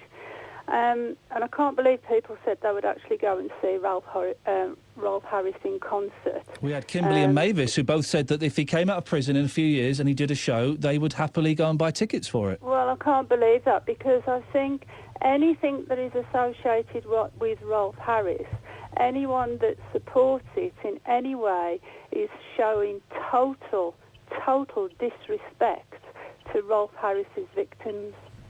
But you see... Martin? You're only saying that because it was such a massive hit for Rolf Harris in this country. If it was a massive hit for other people, you'd associate it with them. And at the moment, Rolf Harris is on the front pages. Well, if it was a massive hit in another country, we wouldn't be associating it with him, would we? The fact is, you can't change the fact. The fact is, it was a big hit for him in this country. But you're his victims were in this country. There's that's hundreds and hundreds of cases like this go on all over the world, but we don't hear of them because they're in another country. We're talking about Rolf Harris, whose victims were in this country. That's true, but you're giving the songwriter a disservice. No, we aren't. Rolf Harris did. No, you are. No, I'm sorry. Nobody's doing that song a disservice except Rolf Harris. Because you associate with him. That's the problem. Exactly. I'm glad you agree with me. But you see, what about the other people that have performed it? Well, what about the songwriter? Right. Who do you know who's performed that song? Well, I don't. Precisely. Because that's what I associate Neither do with I. him. The only one I know, and it's because Iain mentioned it this morning, is John Ottaway. Yeah, that's quite true. Yeah? Well, have you ever heard it? Because I haven't. I've heard it by Rolf Harris, and it's a great song. But Sue, you are, supposing I played the John Otway version of Two Little Boys. Well, people wouldn't remember it, would they? You go into anywhere you like, a crowded room where there's hundreds of people, and say to them, if I say to you the song Two Little Boys, who do you associate it with? But supposing we started... Everybody will say Rolf Harris. But supposing we started to re-educate the public today on this programme and we played another version of it and we tried to make that the standard version, would that be OK? No, because it wouldn't happen, would it? Because everybody now associates Rolf Harris with that song. If he hadn't have been a paedophile and it hadn't all come out against him, and someone else made the song famous, there would be generations after my generation would associate that song with whoever made it a hit in the day. Because there's a lot of songs that artists have made that have been done by artists in the past and we don't know about it. You associate it with who made the hit in your day. If you never ever played this song for 50 years and then somebody's decided, oh, well, let's bring that, the people about wouldn't associate it with Rolf Harris. They would associate it with whoever made it a hit in the day. Do you think I would leave you dying? There's room on my horse for two. Climb up here, Joe. We'll soon be flying. Back to the ranks so blue. Can you feel, Joe, I'm all a-tremble? Perhaps it's the battle's noise. But I think it's that I remember when we were two little boys. Man, that's poetry, isn't it? Well... Should we be denied that forever? No, you can't. Well, you know, the thing Go on, Martin, you would say something. How do you know he was associating those words with the same meaning that you are? The man is obviously sick in the head. He isn't, because he didn't like the song himself when he first read it. He wondered what it was. Because the person who put those lines together needs all the credit. You see, you're looking at it from the wrong side of the coin, really. You know all about Rolf Harris now. the wrong side of the coin, full stop, and I don't think you can give any credibility at all to what that man says he thinks this means. He's saying it, the words that he knows you will be acceptable, that you will accept. Everybody thought that he was this really, really nice guy, and it turns out he was the worst kind. Martin, Sue, I appreciate that. Thank you very much. I've just been told on email that Kenny Rogers did a version. I bet the Kenny Rogers version is excellent. Do we lose that song forever? It's a really interesting debate. Thank you. Keep calling in about this. 03453 009956. Iain Lee. On BBC WM. 95.6. The voice of Birmingham and the Black Country. It may sound flippant, but I am looking. There must have been a pop star or somebody, a big star, that has committed a murder. There must be. That we can cite as an example of someone that we still listen to and like. If you can think of any suggestions, 03453 009956. On a lighter note, woman got stuck in a cat flap. In a cat flap? What have you been stuck in? Very simple question. It can be anything. It can be a lift, it can be a toilet, it can be a boat, it can be whatever you want. A window. What have you been stuck in? 03453 009956. I got stuck in when I used to live in a flat in North London. It was the bit between my front door and the front door of the building. OK, it was a converted house. I got locked in there. 4 hours. 4 hours. And it was not happy. And my ex-girlfriend at the time, we just split up. I had to phone up and say, yeah, Tess, could you come round and unlock me? No. I'm kind of stuck here, tough. Shouldn't have kicked me out. OK. In the end, she put some keys in a cab and sent them round, but I was there for 4 hours. What have you been stuck in, please? 03453 009956. Pets. I'm a pet man. I'm a pet man. How much do you love your pet? And they're a part of the family, aren't they? Aren't they? But there have to be limits to what you would do for them and how much you would spend on them. One woman has spent, I'm embarrassed to say it, £5,000 on a party to celebrate her bulldog's 100th birthday. Lady Lola was kitted out in a tutu and a tiara for the party, which alone cost 250 quid. Karen Chamberlain, are you mad? Are you bonkers? Iain, listen, I've been called barking and a number of other things. You know, but I'll own that. I am barking mad and I love it. But why not? What harm does it do apart from make me happy and all my other doggy friends happy and my dog's happy too? Now, Lady Lola, I'm guessing is 100 in dog years. What's that in human years? Well, she's actually 11 now, but at party she was 10. But because bulldogs kind of only live to 8 to 13, you know, we say it's 10 years for a bulldog. But it wasn't really that. It was about her being 10 years old and marking it, you know, especially as she'd been in the house fire. We nearly lost her. We lost her daddy. You know, we managed to save her and her daughter. And it was a terrific time, you know, a horrific time. It took like a year to get them well. And I wanted to celebrate, but, you know, I wanted to do it in style, Iain. Well, tell us, what did this £5,000 get you? Well, we did. I mean, it was filmed for TV. It was like a TV show, but they picked it up because of the story about the dogs. But it was really to celebrate Lola. Lola, I'm so blessed to have her. All my dogs are like my fur kids. That's what I call them. And, you know, we did hire a big event place in Essex, you know, with a beach bar and all the flashing lights and make it look really pretty. And that's what we did, and we had everyone come along in fancy dress and, you know, tutus and tiaras and very sort of James Bond theme. Just a bit glamorous, you know, cheer up the dog world. Just do it. You know, Crufts is great. Don't get me wrong, I love Crufts.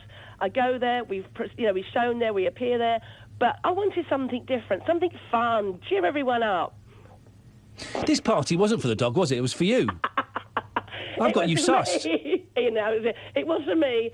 Celebrating Lola's life. I feel I've got something to celebrate. I'm so blessed. Why not? They look so cute in dresses and little top hats and tiaras. It's a great time. Now, listen, I'm a pet person. We'll have a chat about dogs in a minute. You're wrong. You should have a cat. But I'm not... Come on, why dogs? There's dogs are stupid, No, I'm allergic Karen. to cats, and there's not really a lot of choice here. Oh, in that case, if you're going to bring a note from your mum, then that's fine. Yeah, but cats are so I used to much... have a rabbit, but it nearly killed me asthma. So, no, you can't come to our house. I've got both of those. Right, OK.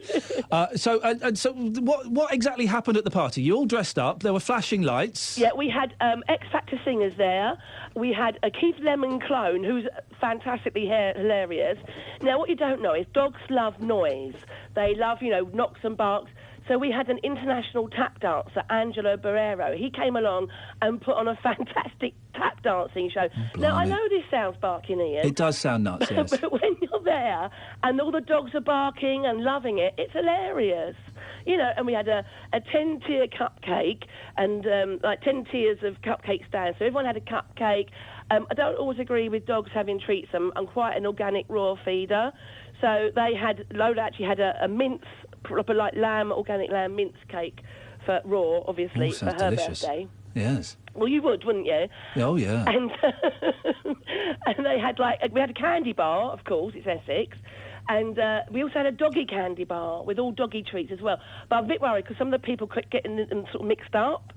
So instead of having, sugar sweet, they were having doggy treats. But I didn't seem to notice, so I wasn't really bothered. That'll learn them. That'll learn. Now, listen, I get laughed at because I buy my cat a birthday present and a Christmas present every year. That's not funny. That's gorgeous and loving and kind. Isn't it wonderful? We get either one of those little selection packs or we get a nice little toy or something like that. But that costs £2.50. Yeah. £5 grand, no, love. I do understand that. But, I haven't got kids, Ian. Me and Pete, I've had foster kids. I've got godchildren, I've got nieces and nephews. So these are my surrogate kids. And, people spend how much on a PlayStation 3 and a Wi-Fi thingy and all these technical things and S phones, whatever. Wi-Fi thingy. You sound like my mum, yeah. Yeah, Go on. Watch it. And, and I think, well, this was my one chance to really say thank you to my dogs for all the unconditional love that they give us. And it was for our friends and their dogs as well, And it was a fantastic party. You'd have to have been there to believe it, although you can watch it on YouTube, And it was absolutely hilarious. They were all what was you mentioned the fire, Karen? What was that? That sounds pretty horrible. No, that was awful actually. In 2005, it was my stepdaughter's 18th. We went out to get a cake, come back, and the house was on fire. That was all. And I couldn't save Rick. But look at me filling up. Look. Oh no, was Rick Lola's dad? Yeah. Oh, I'm sorry. So I think when you've done that and you've been through that, they're so precious to you. And because being bulldogs, I was lucky I had fit and healthy bulldogs, but they took a year to get really well, and they were at the, they were at the Queen, what was it called, the Queen Mother Elizabeth Hospital, the Royal Veterinary College for 2 weeks intensive care. They saved their lives, bless them, And then they said, they're not going to make it, or they might make the week, or it's not looking good. And you're like, oh my God. And we're up there every day, trying to feed them and get them out in the fresh air. And then even just the walking, it was a whole year to be able to get them to walk around a field, They were still so slow and you had to take it easy with them. And they had a little bit of illness afterwards. And I've just lost, a couple of months ago, Lola's daughter, Tia. That was quite sad. But she was 9, so blimey, how blessed are we? They said they might not even live to 5. Yeah. So, it is a cause for celebration. That was a traumatic time, but it is in the past. And since then, I have kind of spoilt them. Good for you. For them. And, they all have healthy supplements. I have read up and learned everything on dog feeding. They don't have dog treats. They have apricots. They have bio yogurt honey. They have, bio yogurt and sort of natural manuka honey and all that sort of thing. Because, I haven't got much else to spend. I haven't got much money, but what I do spend goes on the dogs. And my friend said to me the other day, God, the money you spend, you could have a convertible Mercedes. And I said, yeah, but I wouldn't want one. I'd rather have my dogs. So, Karen, you're nuts, but I like you. I love you, Ian. I'm on Bebot's audience, so I'm going to give you a hug next time. Oh, when are you coming down? I'm on there next Thursday with Emma, and then next week after on the eviction night. Oh, well, come down. I only do the Saturdays. Again. Come down on a Saturday. I will come down because Ryland's me darling. Oh, Ryland, he's a lovely chap. He knows I'm barking. Karen, come and say hello to me next time you're there. Go on. If you've got a dog, get out there, do something with it. Would it be a party or just a little doggy show? Go and have some fun. Cheer your life up, Spice up your life, that's what I say. Karen, nice to talk to you. Thank you very much. Have a nice weekend. She's alluding to my little Big Brother stuff that I do there. When I saw this, I thought, nut job. I mean, she's obviously bonkers. There's no denying it. But I kind of, she's got nothing better to spend her money on. She hasn't got kids. No one's losing out. And when you've got pets, not dogs, I don't get dogs at all. I've never got dogs. It's cats all the way. When you've got pets, you do pretty much anything for them. My cat's 15 years old. We're not going to have her for much longer.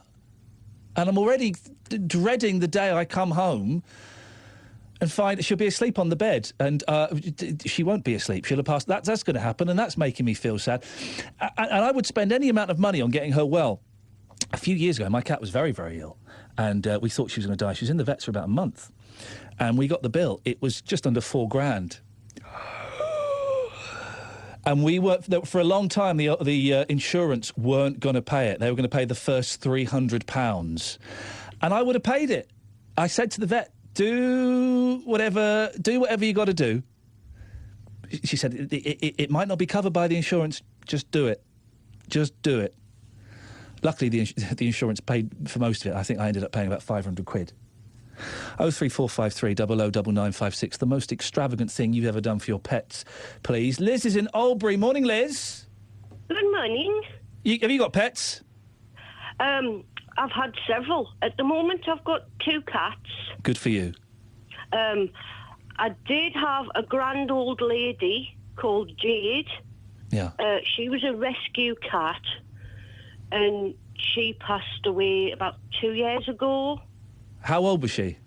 She was 20. Oh, blimey, that's old.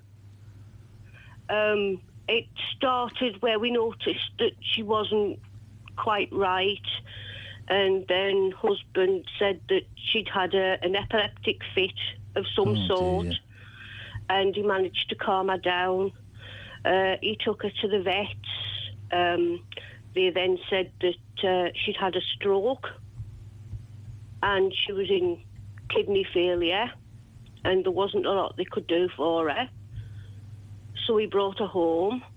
Then we noticed that she was behaving really oddly again, and then we noticed that she was blind. But it didn't stop her. She kept on going? She kept on going. How does a cat cope with being blind? I'm assuming it's all down to the whiskers. Yeah, of course it is. Yeah, I suppose so. I'm guessing if the whiskers fit through a gap, so does the head. Is that true, the thing about the whiskers, that they're there to see if a cat can fit through a hole? Apparently so, yeah, according to several documentaries they've done. Because I wasn't sure if that was just an old I wasn't sure if that was just an old wives' tale about the whiskers. No, apparently they've got a set near their ears, which they use for height perception, and they've got the main set near the nose, which is width perception. So if the whiskers touch a bowl, they pretty much know, there's a bowl here somewhere. What do you reckon? What do you reckon, It didn't Liz? stop her. $5,000 on a birthday party for a dog. Ooh, I think that's a little bit much. It's a bit, isn't it? Just a tad much. What's the most extravagant thing you've done for your pets? I've nursed them while they've been sick. Yeah. And that is heartbreaking. We've had a racing greyhound, which I had when I was younger. I was about 15 at the time. And he was a champion. He had trophies and everything. He was as soft as muck. He was absolutely beautiful. And his sister was absolutely gormless. His sister was hopeless. They were running a race at the dog track at Chesley Street. And my dog went first, romped home, and his sister was next. Yeah. So we're all speaking amongst ourselves, debating whether or not to have a bet on his sister. And his dad goes, yeah, go on, I'll have a couple of quid on his sister. She was out the blocks, and she flew until she got to the corner, jumped the fence, and went and hid in the greenhouses. Oh, It took blimey. 3 of us to find her. Well, that's no good at all. Listen, we're running out of time. I know you had a pop star or somewhere. I'm looking for, and it sounds very macabre, but I don't mean it to be. We're talking about Rolf Harris. There must be a pop star or a celebrity out there who's committed a murder that we still celebrate or watch or listen to. Who have you got, Liz? Phil Spector. Phil Spector, thank you very much. Of course, Phil Spector, the producer and the songwriter, he shot a waitress in quite horrific circumstances 5 or 6 years ago, I think, wasn't it? Lana Clarkson, her name was. Yeah, a waitress. Spelled Lana.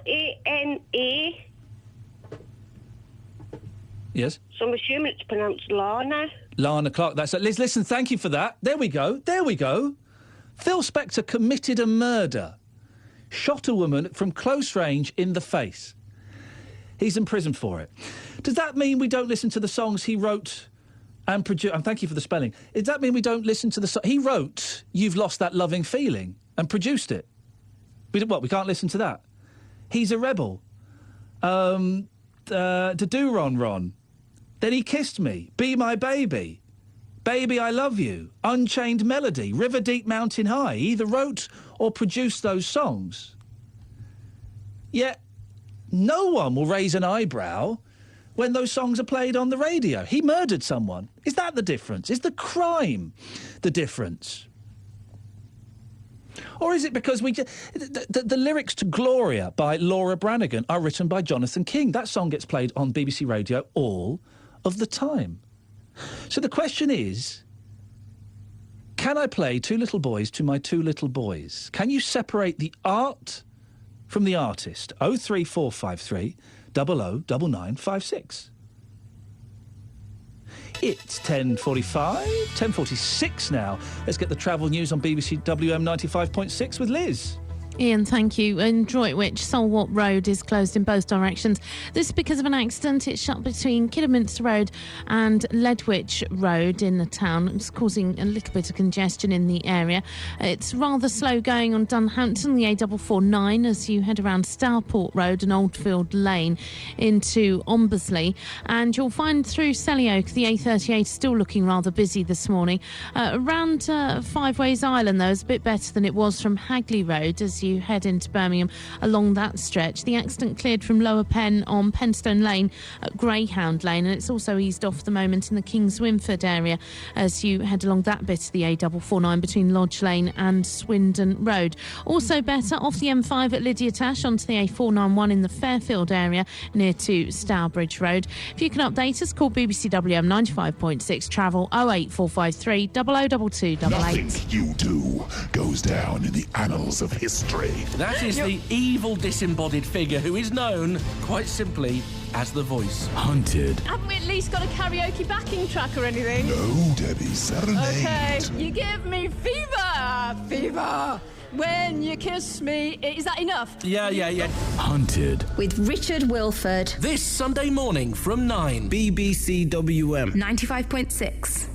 Morning, this is Iain Lee, BBC WM 95.6. It's just gone 11:15. Here every Saturday between 9 and 12, and we are having, we're having a very serious debate, and we're having what could be perceived as a ridiculous. Let me just remind you of the serious Rolf Harris, and I don't want to do the whole... You've been on top form this morning, by the way, dear listener. It would be so easy to have come in and said, hey, guys, Rolf Harris got 5 years, 9 months. Is that sentence long enough? That will be being done on every other radio station across the country. I thought we'd try and do... I know you're an intelligent lot, some of you. I thought we'd try and do something a bit different and a bit more interesting. And for me, the question is about his art, his back catalogue. Never really a fan of Animal Hospital. I used to like Rolf's Cartoon Club. But for me, it boils down to one performance, one thing, one piece of work. Two Little Boys. Great song. Great song. Powerful. It's about love, brotherhood, friendship, trust. It's slightly anti-war if you want to read it that way. Can I play Two Little Boys to My Two Little Boys? Very simple question. They're 4 and 2. They don't know who Rolf Harris is. They don't know, the crimes he's committed. They don't know what he's done or anything. They would just know if they heard it that it's a song. When I heard it as a 5-year-old, it made me feel something inside. It made me feel funny. And at a 5-year-old, I couldn't describe what that meant. Now I can. It made me have... Well, I still struggle, actually. It made me have an emotional experience. It made me question things. It made me realise there were bigger things out there. Powerful, man. It's a powerful record. Can I play it to my two little boys? 03453 009956. And then the ridiculous. We just spoke to a lady who spent $5,000. Turns out she's a fan of Big Brother. That explains a lot. She's just spent $5,000 on a birthday party for her dog. Bernadette in Yardley. She was bonkers, that woman, wasn't she? Oh, no, she was lovely. She was bonkers. £5,000 on a party for a dog? Yes, why not? Well, it's a ridiculous amount of money, isn't it? Yeah, but she made my morning. I think it's what she said, though, if you've got children, you will spend a lot more on children, so... I thought she was lovely. I'd love to meet her, I would. I think she's You just great. want to get an invite to her bonkers dog parties? Yeah, well, I've got a cat, so... I do like dogs, but we found a cat in our garden about 5 years ago. Tiny little thing, I don't think it's fun. And it was on a suitcase behind the shed. And we enticed it to come in, and it's lived with us ever since. Hang on, so you stole a cat? No, we didn't steal it. It was... Well, hang on a minute. Was the suitcase... Did that belong to the cat? Had it brought its own suitcase? Yeah. It was packed with bells and little cat clothes? No, it was just the cat Right. sitting on the suitcase. But you behind can't the shed. you can't entice a strange cat into your house and then keep it there with food. It was only about 8 weeks old. Oh, I think blimey. How did someone it get had dumped- there? I don't know. Hmm. But we thought it was a little boy, so we called it Charlie. And about 6 months later, it's had kittens. Hey! There you go, you Sadly, see. none of them lived because she was so tiny. Cats are totally better than dogs as pets, aren't they? Yeah. I do like dogs, though, but Nah, they're rubbish. I do like my cats. Cats are more intelligent, they have more humour, they have more empathy, they're more loving, they give you more. Dogs are just stupid. Dogs Anything are like women. Sorry? Dogs are like women, lovely. I could never comment on such a statement, but there we have it from Bernadette. Dogs are like women. Cats, Bernadette, they will... imagine an animal being so stupid, you throw a stick, it brings it back to you, you throw it, imagine doing that all afternoon, Bernadette. Ridiculous animals. Oh, no, they're not. Bernadette, thank you very much indeed. That's Bernadette in Yardley, who stole a cat. 03453 009956. Paul's in Hales Owen. Morning, Paul. Morning. How are you? Yeah, I'm all right, thanks, Paul. What have you got for us? Right. Well, I do dog training, so I might disagree with you about dogs being a bit thick and a bit slow, and cats being very clever. I'm not quite sure. But you're talking about expenses. When I bought the last couple of dogs that I had about 5 or 6 years ago, I realised that I've got to transport them around a bit. Yeah. So I went out and bought top-of-the-range Mercedes people carrier for 60 grand. And in that, I've had 3 different lots of cages fitted, just trying to get the best I can. And it's almost like money's no object, really, when it comes to my hobby, and also it's my work as well. But it's like money's just a bottomless pit, if you like. So how much have you spent fixing your cars so that dogs can go in there? Well, the car cost me just under 60,000. The car itself. Yeah. The crates that I put in, I bought Is the it made car. of diamonds? No, it's just a Mercedes people carrier. Okay, all right, yeah. And that's what they cost. And I decided I was going to have everything on it. And then I bought the cages for it, and they're like £2,500, the cages. And then that sounds like a lot of money. And then I go abroad training with them. So they have to be pet passported. Although it's cheaper now, that used to cost me perhaps a couple of £100 to get that sorted. And then you go abroad. So I went training in Cologne this year for a weekend. And that cost me about £1,600 for a weekend just to learn how to train Rottweilers. I tell you what, listen, you've proved your point. You've proved my point to me, Paul, why cats are cleverer than dogs. Because you can't train cats. Cats are far too independent, far too bright to be bothered to listen to instructions. I sort of disagree. I think all the cats in my garden are trained. They see my dogs come out and they'd certainly jump over the wall quick enough.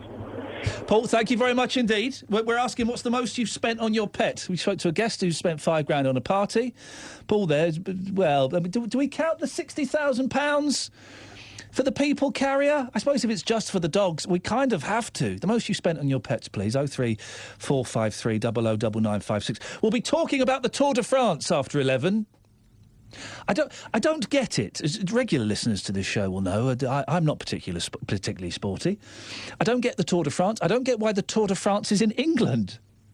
And I don't get cyclists, really. I've cycled in the... I don't have the buttocks for it. My buttocks really hurt after I've been on a bicycle. So I'm not a fan of it. But you get these... Everyone now... What's wrong with bicycle clips? That'll be the question after 11. Because everyone now, whether they're cycling to the shops or cycling to work, wears Lycra. And even really, really hot people, even really sexy women and great-looking men with fantastic bodies look awful in Lycra. Here's a statement you didn't expect to hear on BBC WM 95.6. No one's bum looks good in Lycra. Fact. 03453 009956. Alan's in Woodgate. Good morning, Alan. Good morning, Ian. And this is one of those quantum leaps where we go from something ridiculous to something very serious. There's no good way of doing it, so we'll be a bit clumsy and ham-fisted. What do you want to say about Rolf? I used to sing his songs on the karaoke, but after finding yesterday as a convicted paedophile, I categorically refused to sing any of his songs on the karaoke. Why? Because he's a pedo. But they're good songs. No, but why would I want to sing about two little boys? What about River Deep, Mountain High? Do you like that song? That's Tina Turner, isn't it? Yeah. I can sing that. Produced by a murderer. I didn't know Ike Turner was a murderer. No, Ike Turner's not a murderer. Phil Spector was a murderer. The guy that produced it. He may have co-written it. What about You've Lost That Loving Feeling? Righteous Brothers, another good song. Yeah, written by a murderer. Well, I'm not bothered about the writer. I'm more bothered about the person who actually sings the songs. Ah, so it's the singer. OK. What about Gloria by Laura Branigan? I don't know any of her music. Gloria, I think they've got your number. Gloria. Sounds a bit like Olivia Newton-John and Physical. It's a little bit like that, yeah. The lyrics were written by Jonathan King, a paedophile. No. Don't get me started on Jonathan King. I don't want to get you started on Jonathan King, but I'd like to know if that changes your opinion of that song. Well, I have to listen to a bit of it before I can make a full judgment on it. Oh, so hang on. So it depends on whether you like the song or not. Yeah, at the end of the day, it's personal opinion. What about Gary Glitter? I used to like him before he was locked up in a Cambodian prison. You used to like him before he was locked up in a Cambodian prison? Yeah. OK. Alan, thank you very much indeed for your call. Alan won't be singing any Rolf Harris songs at karaoke. I guess that's a blessing on so many different levels. And producer Joe's just typed on my screen, your singing is rubbish. She's used stronger language than that, let me just say, and I think some of her language could be constituted as bullying in the workplace. I think I've got quite a nice voice. It's an interesting one, isn't it? There are so many paedophiles, murderers, drug takers. Phil Spector, here's something. Phil Spector co-produced Imagine, the John Lennon album, and probably the John Lennon song. Does that make a difference? John Lennon was a drug addict. Phil Spector was a murderer. They worked on Imagine together. Does that make a difference? Is it... excuse me. Is it the crime? Is it the... See, part of me thinks, unfairly, that we make these decisions on the cachet, the coolness of the artist. So, Rolf Harris, not cool. Gary Glitter, not cool. Jerry Lee Lewis, Chuck Berry, Phil Spector, cool. So we keep listening to their music. Is that where it's at? 03453 009956. Very simple question. Can I play Two Little Boys to my two little boys? And coming up, are you a cyclist? There was a big survey out this week that said that over half of the population are scared to get on their bicycle. They think the roads aren't safe enough. Well, I think that's wonderful. We don't need more cyclists, do we? And what's the attraction of going to stand and watch the Tour de France? you'll see about 14 seconds of action. Oh, and don't get me started on Lycra. What's wrong with a couple of bicycle clips? 03453 009956. With full commentary of every Warwickshire cricket game this summer, exclusively online, bbc.co.uk/WM. The voice of Birmingham and the Black Country. BBC WM 95.6. It's 11 o'clock. Let's get the news now with Nicole Pullman. A man who attacked elderly women in their own homes in the West Midlands has been jailed for life. 33-year-old Lee Roberts, of no fixed address, had already served a prison sentence for manslaughter. Around New Year, he called at the homes of at least 5 pensioners in Birmingham and Solihull. When they opened the door, he rushed past them and, once in, demanded money and property. He dragged one woman, who's 87, from room to room, banging her face against the walls and radiator. She was badly injured, and he left her with a cushion tied tightly across her face. In other news, firefighters in the West Midlands will be joining their colleagues across the country, going on strike on 8 consecutive days from July the 14th. It's part of their long-running row with the government over pensions. Steve Price-Hunt is the acting chairman of the West Midlands Fire Brigades Union. He says they just want the government to negotiate. We will continue until the government sees sense. In Scotland and Northern Ireland, their governments have sat down with the Fire Brigades Union and negotiated a fair pension scheme. I'm sure the public are aware now of what our fight is about, how unjust it is, how dangerous it is for firefighters, how dangerous it is for the public, and how unfair it is to firefighters who are going to serve 35 years on the front line. The local government minister, Brandon Lewis, said in reply, the government believes a solution can be reached, but not under the shadow of industrial action. The Local Government Association, which represents hundreds of councils, is calling on the government to spend an extra £1 billion a year to mend potholes on the roads in England and Wales. The LGA wants some of the money collected from fuel tax to be allocated to these road repairs. But Chris Peck from the national cycling charity CTC says the money should come from general taxation. Whenever you buy goods from the supermarket, whenever you get something ordered, something is delivering it via the road network to get to your home. It's not just the fuel you pay in your car when you drive somewhere. Everyone uses the roads, and they are a crucial national asset which should be paid for by national taxation. An 89-year-old woman in Warwickshire has been conned out of £100,000 by scammers who posed as police officers and officials from her bank. Police said the victim was told there was a problem with her account and then tricked her into transferring her money to another account for safekeeping. Speedway and Wolverhampton remain 5th in the Speedway Elite League, one place outside the playoffs, after a heavy 57-35 defeat away to Lakeside last night. World champion Ty Woofenden top-scored for Wolves with 14 points. The weather, showers throughout the day, although they'll be less frequent this afternoon. The top temperature 21 Celsius today, that's 70 Fahrenheit. Rain dying out tonight with some mist patches in places and an overnight low of 10 Celsius, 50 Fahrenheit. BBC WM 95.6 News. There's more online at bbc.co.uk/WM.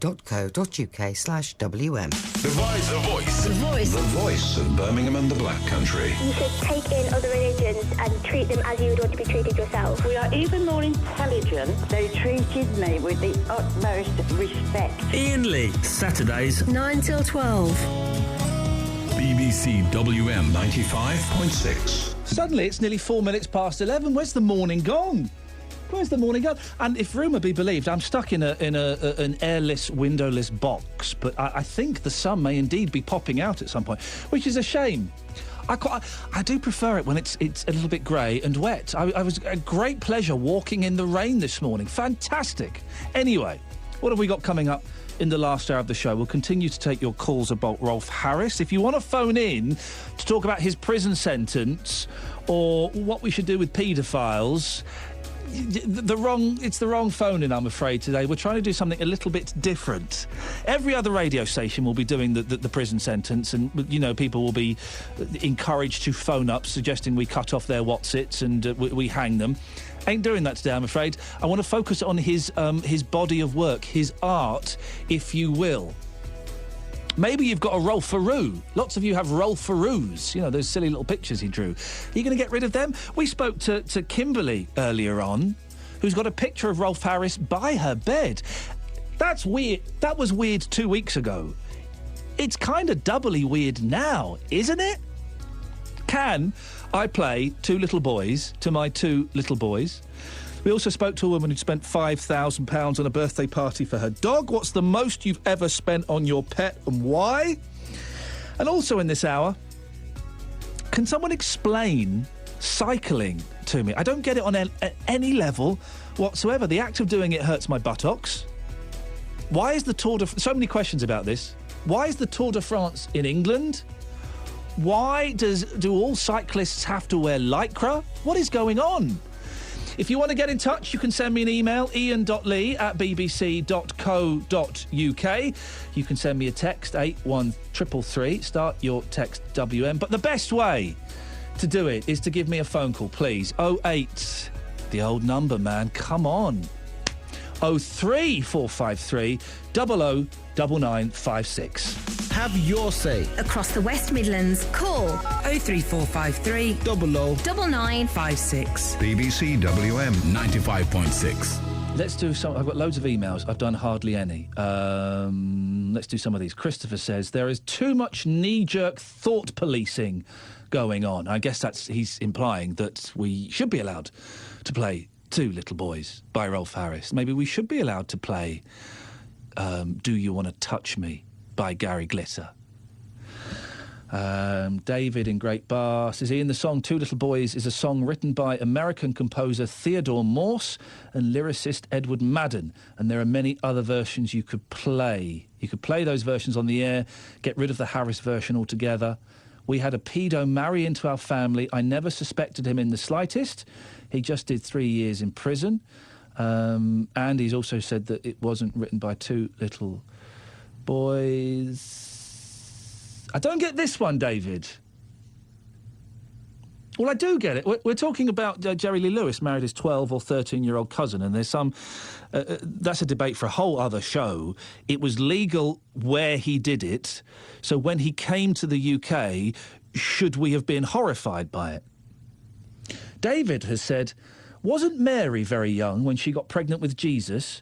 Was that legal? They do that in those countries, don't they? Yeah, a scholar of the Bible will be able to tell me this. Wasn't Mary... I read somewhere, wasn't Mary 10 when she was pregnant with Jesus? Is that right? I know we have lots of the Bible scholars listening to the show. Could someone phone me up and let me know if that's right? I'm sure I've read that Mary was 10. These are... OK, two things I've read in the Bible. Tangent, why not? Mary was 10... Two things I've read about the Bible. Mary was 10 when she was pregnant with Jesus, and it took the wise men 3 years to get to the stable. Is that true? Is that true? 03453 009956. Right, enough nonsense from me. Let's talk to Lynn. Good morning, Lynn. Good morning, Ian. Lynn, what would you like to say? Please don't tie me in knots. I've just got one comment to make, really. OK. And that is, I've heard some nonsense this morning. Please don't stop playing Two Little Boys. Not by Rolf Harris, but there are other recordings. Highway to Heaven is a beautiful song. My point is that I listen to Wagner. I love the music of Wagner. I mean, the Flight of the Valkyries, the Master Singers of Nuremberg. Wagner was a favourite of Adolf Hitler, a total anti-Semitist, which I absolutely abhor. But I can't help but love the music. See, I'm not a massive fan of Wagner. I'd struggle to describe it as beautiful. It's too busy and aggressive for me, but I don't like it because I don't like the music. It's not because I don't like his horrific politics. And there are lots of people listening, Lynn, who can't play Wagner, can't listen to Wagner, will walk out of somewhere if Wagner is playing because they find the man's politics and his association with the Nazi Party so horrific, so abhorrent, that it offends their very soul. It does to me. It does to me. But I still cannot deny that he wrote some of the most beautiful music, and he really did. He really did. A lot of it, I do agree with you, is very heavy and off-putting. But some of it is so beautiful that you can't help but love it. And I have to put that aside. I have to put the awful, what I see in my mind, if I think about it in my mind. But my point is that you mentioned just earlier knee-jerk, and there is a lot of knee-jerk going on here. And I just think it's totally unnecessary. Should we, Lynn, should we play should we be able to play Rolf Harris on the radio? I don't think you should, the same as you never hear Gary Glitter. So what's the difference then between playing Rolf Harris on the radio and playing Rolf Harris at home? I wouldn't play Rolf Harris at home because I never liked him. Right, but you're saying it's okay for me to it's okay for me to play him at home, but not okay for me to play him on the radio. No, I'm not saying that it's okay for you to play it at home. If you want to, that's your choice. Right. It is because Two Little Boys is a beautiful song, but there are other people recorded it, and I think it is wrong for the songwriter that song should never be heard again, simply because of Rolf Harris. Lynn, the reason I didn't tie you in knots is because you came on with a well-thought-out contribution. Yeah, I tried ever so hard because you tied me in knots.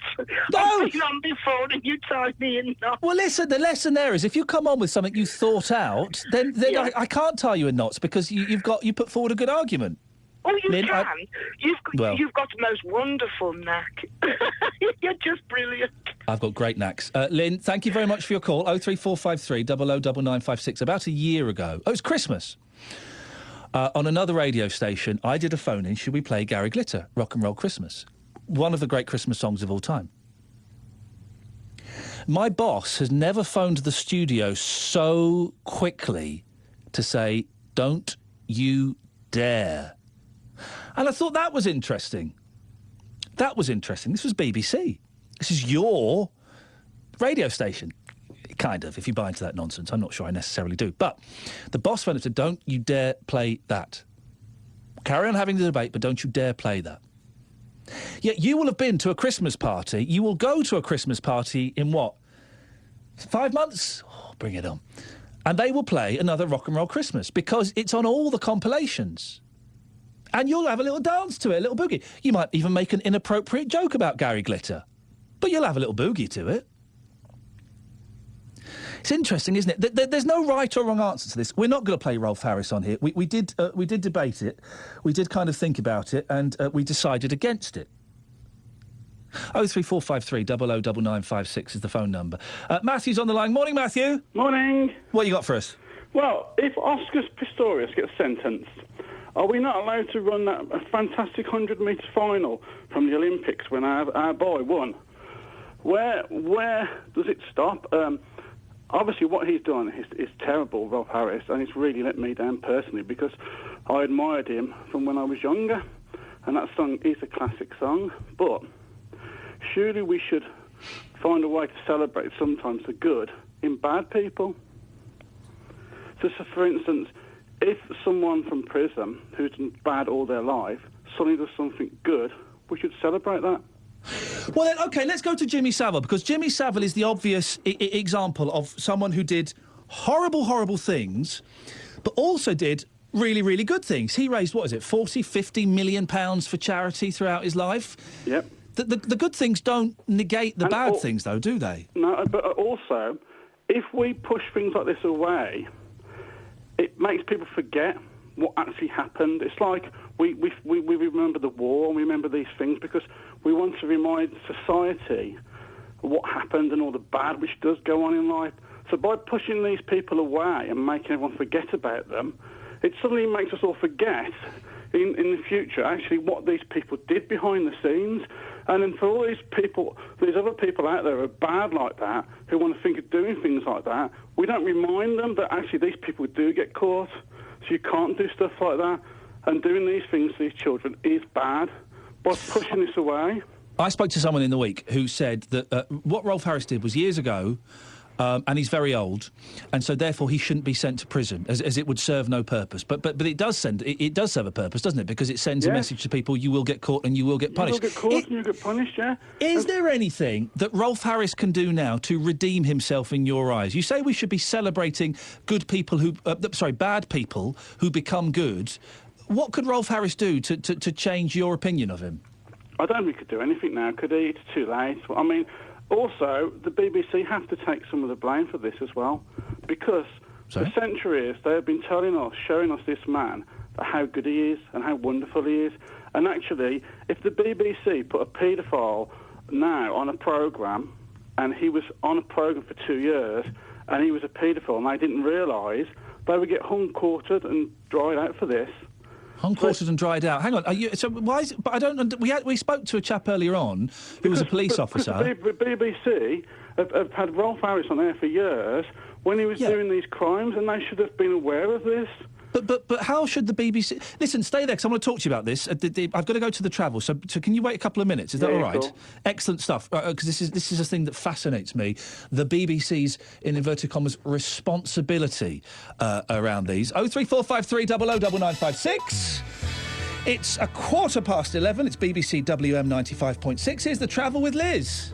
Thanks, Iain. In Droitwich, Solwarp Road is still closed in both directions between Kidderminster Road and Ledwich Road. It's because of an accident there as you head close to the home base and the roundabout. Police remain at the scene. It is looking rather congested. Going into Birmingham, you'll find it's heavy going through Kings Heath on the A435. Around Bordsley Circus, the A45 is quite heavy going currently, and towards Poets Corner in particular. Hagley Road is snarled up again passing Monument Road, and it's also quite congested at the Hagley Road junction with Bearwood Road, where you have roadworks which continue around there. It's eased off the moment on the A38 through Selly Oak, and as you head out towards Bromsgrove, that seems to be okay. A little bit busy at times around Great Bar, and Queslett Road in the A34 was looking a little congested. It seems to have eased off the moment, but expect delays there and on the A453 Aldridge Road at times across the weekend as the Wireless Festival is taking place at Perry Park. If you can update us, call BBC WM 95.6 travel 08453 002288. The facts were wrong. I understand that. Would you apologise to Wolverhampton City Council tonight? So said Paul, and they thank me for actually highlighting this. But Paul, will you apologise for getting the facts wrong? I'll tell you what this has done. Are you going to apologise, Paul, for getting the facts wrong? Actually... Paul Franks, Monday to Friday, 4 till 7. BBC WM 95.6. OK, we're talking about Rolf Harris, and Matthew has dropped the bombshell, maybe not to you, that the BBC has to take responsibility for this, Matthew. Just explain why.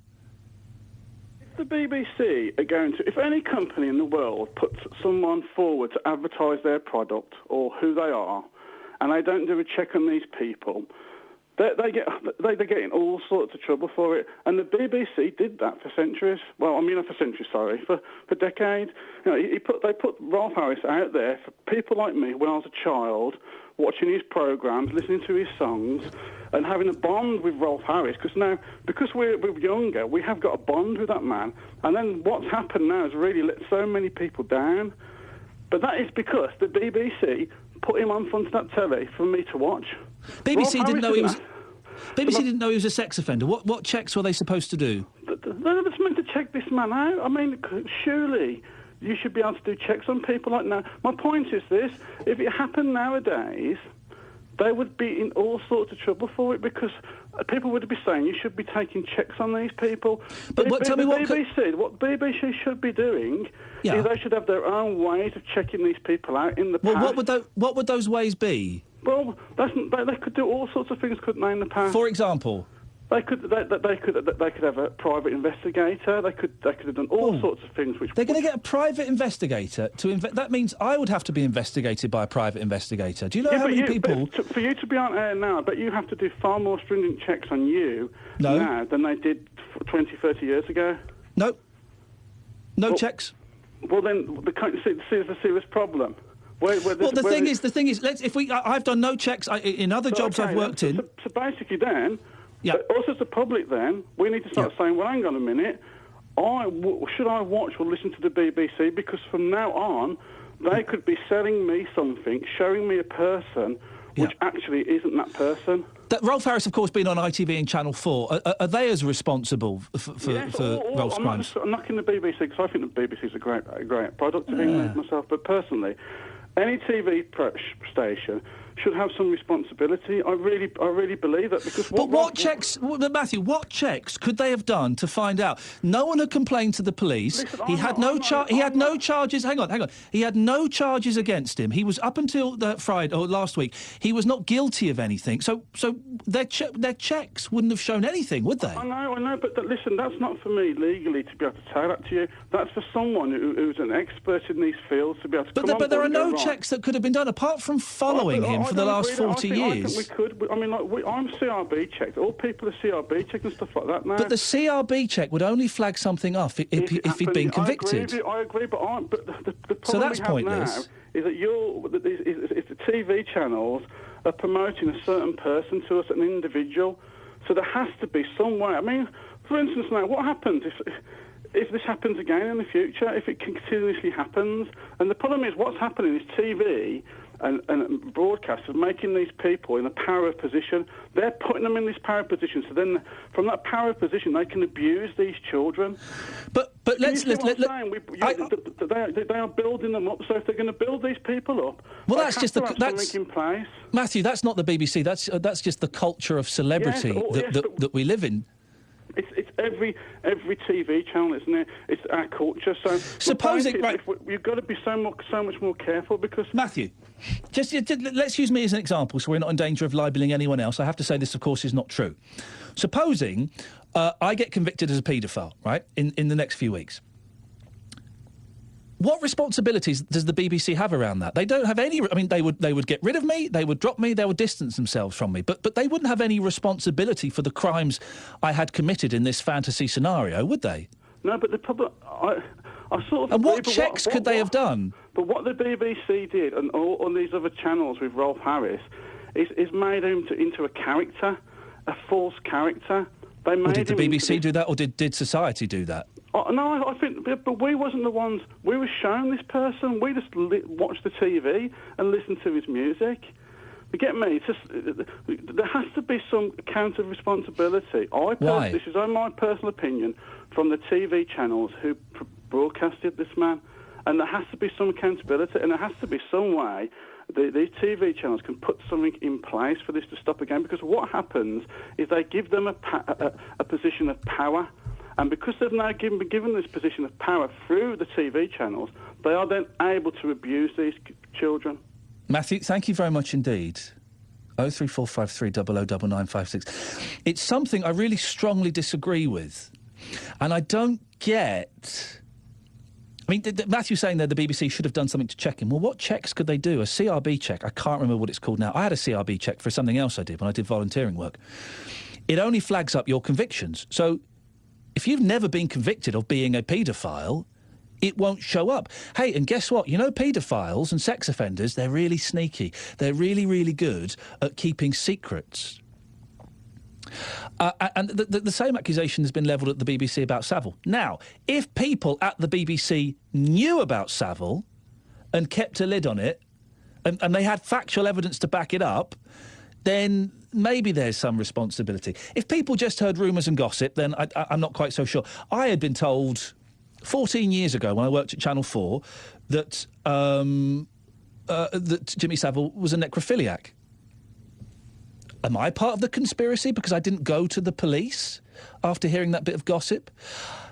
We've not got much time left. I've got a lot to squeeze in, but you can give me a call on this. Does the BBC really have a responsibility for Rolf Harris? Yeah, if they knew about it and were actively covering it up, yes, but just as their employer, we heard from a policeman earlier on.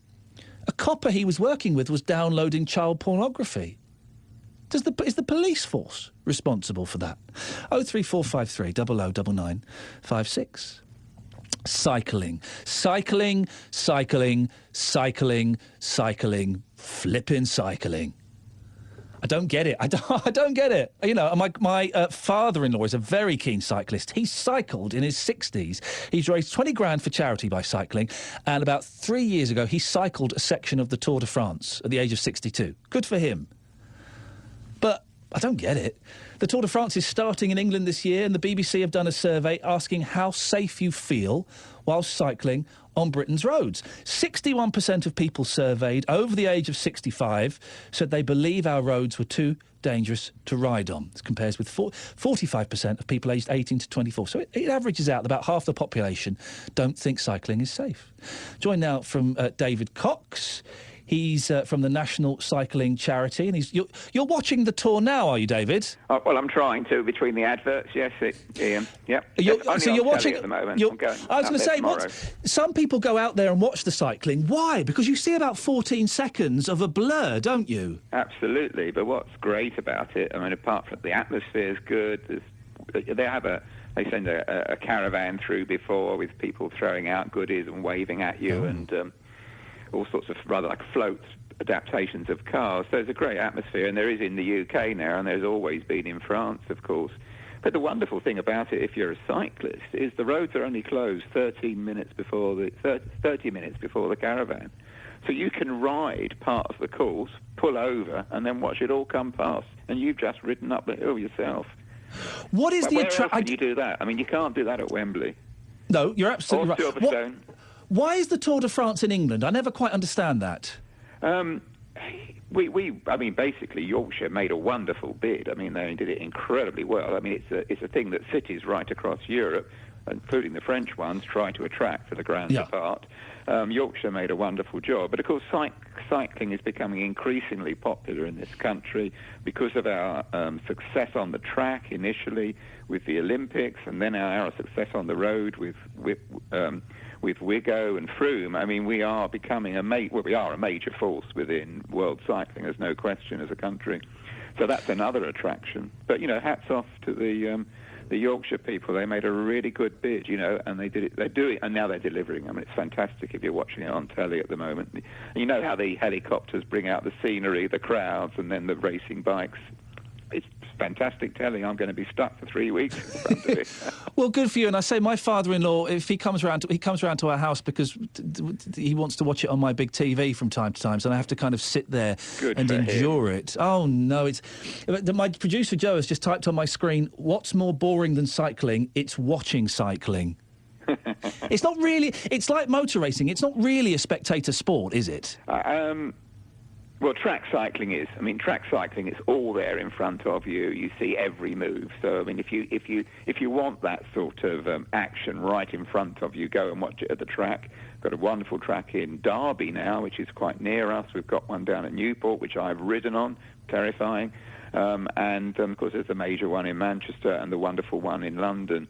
But it's the atmosphere. It's more like cricket. And you get, reports from people who've got it on their car radio, and they come and tell you what's happening, and then it all comes through while you've been waiting on a hillside for a whole afternoon. In the Alps, it's just fantastic, or the Pyrenees. But it's all atmosphere. I mean, I spent a good 4 or 5 hours in a beer tent at the top of a climb in the Pyrenees last year. Here we go, David! Having ridden up there on my folding bike, and then I watched a wonderful breakaway as Quintana stormed through with Froome right behind him. But it is like cricket. Or a fine wine. It takes some absorption. It's true. It's not instant. Have you ever ridden a section of the Tour de France? Because you can ride. The public can ride bits. Not like your father-in-law. I've ridden very small sections. Right. I've not done a whole day of it. I've started at the bottom of climbs, ridden to the top, had a cup of coffee or a beer, and then zoomed down again. The whole thing... Have you got a beer there with you now, David? That seems to be a running theme. No. Good. I'm driving later today. No, good for you. The thing I don't get about cycling is it's flipping hard work. And if every now and then I'll dust my bike off and think, right, I'm getting older, I need to do a bit of exercise. I'll ride to the shops and back. Yeah, great. And my buttocks will be killing me.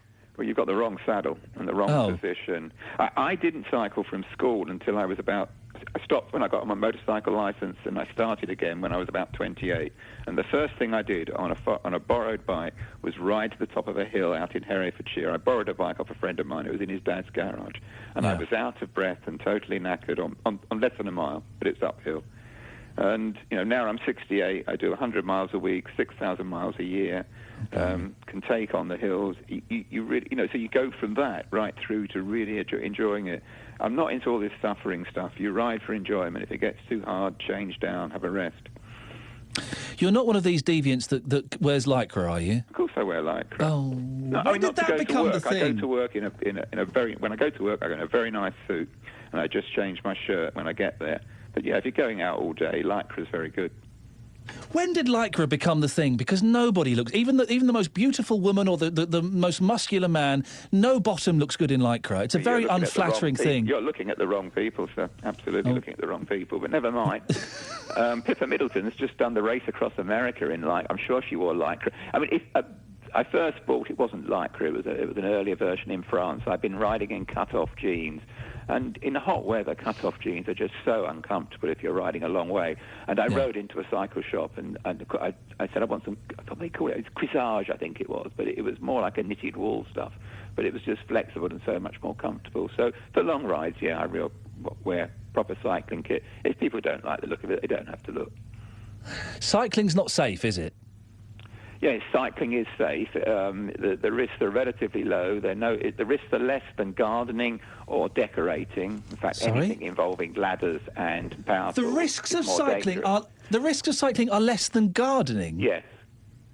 You're having a laugh now. I am not. No, I can't quote the research now because I haven't got the computer open. Yeah, there's quite a lot of injuries caused by cycling. You talk to doctors, you get a fine weekend, and a whole number of people come back because they've done too much too suddenly in the garden. Yeah. But I mean, the main risks with gardening are power tools and ladders. I suppose so. Down hedges. But there are risks, and the perceived risks of cycling, you mentioned that research where about half the population, adjust for age and gender, feels it's not safe enough to cycle on the roads, on Britain's roads. And I can quite understand that. It feels threatening. We don't have good cycling facilities. And my organisation, the CTC, along with a lot of other campaigners, are campaigning for more space for cycling, more dedicated cycleways like they have in Northern Europe. That would bring far more people in. It would make people feel safer, and that's the key. It's the subjective fear of fire. I mean, it's why you don't let your children play out anymore. It's why people don't like walking to school with their children. It's the threat of high volume and relatively high-speed traffic. So I understand that subjectively. In practice, cycling, you have to be careful, but it's pretty safe. David, I appreciate your efforts to try and turn me onto the world of cycling. I'm sure some people will have pricked up their ears. That's David Cox from the National Cycling Charity. He's going to be watching the Tour de France for the whole weekend, really, but bless him for that. If it's convinced you, if you're a fan of cycling, or if you're like me, you just don't get it. You know, my bike is getting dusty and rusty in the garage. Give me a call. 03453 009956. Iain Lee. On BBC WM. 95.6. The voice of Birmingham and the Black Country. Simon's in Northfield. Good morning, Simon. Are you a cyclist? Hello. Hello, Simon. Yeah, when you take this situation with Rolf Harris... Oh, yes, OK. Let's go on to that. Yes. Hello? Yes, hello, Simon. Yeah, when you take this situation in its entirety, people have got the right to still listen to his records because, I mean, what I heard is he just stuck his hand down a girl's top or something like that. And people, he's allegedly done that. People don't really believe it. Right, so, hang on, say that again. You think that he, all he did was stick his hand down a girl's top? Yeah. And that's all right? It happens every day. It's not the crime of the century. Well, you don't get 5 years. You don't get 5 years, 9 months just for sticking your hand down a girl's top. I heard a woman come on the radio. She was 20-odd years old. She said she was a makeup artist and he touched her leg, something like that. And he's been sent to jail for 5 years. And people are just rushing, overreacting and all that. He touched an 8-year-old girl intimately when she approached him for an autograph. Another was groped. As well as the girl, who was aged 7 or 8, Harris's victims were 2 young teenagers and a childhood friend of his daughter. He abused his daughter's friend between the age of 13 and 19. The judge said Harris fancied this victim and assaulted her in her home and breached the trust that her parents had placed in you. 7 years old? There was one was 7 and one was 13. That's a little bit more. 30 years ago. How do you know she wasn't lying? Because they went through a legal process, and the court found out that she wasn't lying. It's 30 years ago. How do you know she never got mixed up with somebody else? Someone else? Because she was friends with Rolf Harris's daughter, and she saw him quite a lot. Well, I don't believe it. Why don't you believe someone who's gone through the court system? Why are you doubting that? Because they never had to prove it, and a lot of the victims are approaching this solicitors company, Slater and Gordon, wanting compensation. It's been announced yesterday in court that Rolf Harris won't have to pay any compensation. Well, I reckon they're just... Well, so that takes away the argument they're in it for the money, doesn't it? Well...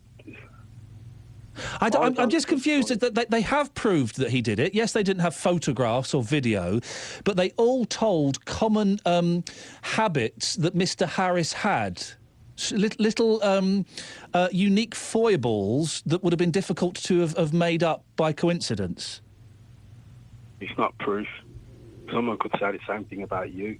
I remember you were on television a few years ago. Thanks. What about if a couple of women, accused you of it without any proof? Yeah, they could do that, and that is a great fear, and that does happen from time to time. That happened to, I can't remember his name, Kevin Webster from Coronation Street. Someone made up accusations about him, and they went through the legal process, and it was very damaging to his reputation, but the legal process found out he was innocent. I don't know what to say. Well, no, because you don't have an argument. He wrote a letter to the father of the 13-year-old girl he had groomed, apologising for his actions. Yeah, but he said he did it after she was 16. And the judge just somehow decided to take her word over his. And it's just, they want to increase women's rights and all that sort of stuff. A waitress at the age of 13 at a charity event in Cambridge in 1975 says, to start, it was a very nervous but a good feeling. She said, however, his hand then moved and his hand went up and down my back and his hand went over my bottom. It was very firm. It was groping. I was frozen. I knew it was wrong. I felt embarrassed. Now, he lied about being at that event. Were there any witnesses? No. Why is... The thing is, a lot of child abuse, Simon, tends not to happen in front of witnesses. So do we never believe those victims? Yes, we do believe them, But there are no witnesses. So I guess every child or every grown-up that comes forward and says they were abused, touched, groped, raped as a child, we have to ignore them because there's no photos, there's no witnesses. But these women, the ones that just want money, that's where Rolf Harris isn't going to be forced to pay compensation, so that shoots that argument out of the water, doesn't it? They were compensation. It's those women that get on my nerves. Which women? The ones that are raped then want compensation. Why would they get on your nerves for that? Because it's not crime of the century, is it? Rape? Trying to jail an 85-year-old man. Rape is not crime of the century. It's up there, isn't it? It's pretty much up there. You can put your hand on a woman's leg. It's not a crime. Can you put your hand on a 13-year-old's bum in an aggressive sexual manner? Not a 13-year-old, but ones that are older. That's what he's done. That's what he's been found guilty of. That's one of the things he's been found guilty of. Well, he shouldn't have. No, he shouldn't have, and he's going to prison for it. Simon, I'm glad we reached a conclusion there. Thank you. 03453 009956. Deary, deary me. Deary, deary me. It's interesting, isn't it? You can give us a call about that. Yeah, there's no evidence, but there tends not... There is evidence, actually, but there tends not to be photographic or group or witness evidence when it comes to child abuse. Tell you what, should we have a little bit of music to break up these two stories? Yes, please. Here's a sting. Iain Lee. On BBC WM. 95.6. The voice of Birmingham and the Black Country. Right. I want to speak to Callum Finnegan now. We've had Callum on the books for the last couple of weeks, and finally, Callum, we get to speak to you. Callum, you've got cystic fibrosis. Just explain for those who don't know exactly what cystic fibrosis is and how it impacts on your life. Good morning, Iain. Morning. It's a problem with the lungs and digestive system. It's genetical, so you're born with it. And it's a thick, sticky build-up of mucus in the lungs that causes problems with breathing. And it also affects the pancreas, so it's a build-up of mucus in the pancreas, which stops the enzymes being excreted to digest the food. How old are you, Callum? I'm 23. And how does this affect you on a daily basis? I was diagnosed at 10 weeks old after a respiratory arrest at 6 weeks. Been in and out of hospital like a yo-yo practically all my life. 2 weeks in hospital, 3-4 weeks out, 3-4 weeks in, 2 weeks out from 10 weeks old. So I've never really had a normal life as 9 out of 10 people would know it. A normal life for me, spending weeks on end in hospital and then a few weeks at home. I don't work at the moment because of my health. I work. You scrounger, Callum. Oh, tell me about it. That's what some people will be saying. Tell me about it. I would give my right arm to work. Yeah, I bet. If I could go out tomorrow and start working a full-time job, like I did when I was 18, 19, I was an estate agent, working 5.5 days a week, and it nearly killed me. What if you went out and worked now, what physical effect would it have on you? Would you just not even be able to approach it? I tried part-time work, and then, obviously, when you're not working, you don't get paid. So how can you expect any human being to live with no money? So I'd go to work for a couple of weeks, and then my chest, I'd get chest infections, or I'd get stomach blockages, and then I'd be in hospital for 2, 3, 4 weeks. And obviously, being in hospital, you're not getting paid, so how do you live? How do you buy food for yourself in hospital, because NHS food is diabolical? So what do I do? Not eat while I'm in hospital? It isn't really practical for me to go out and work. I'd love to do it, and I know that there is people out there with CF that do work, but they don't get flare-ups of infections as regularly as I do. And I know that there's people that would turn around and say, you're not doing this right, you're not doing that right.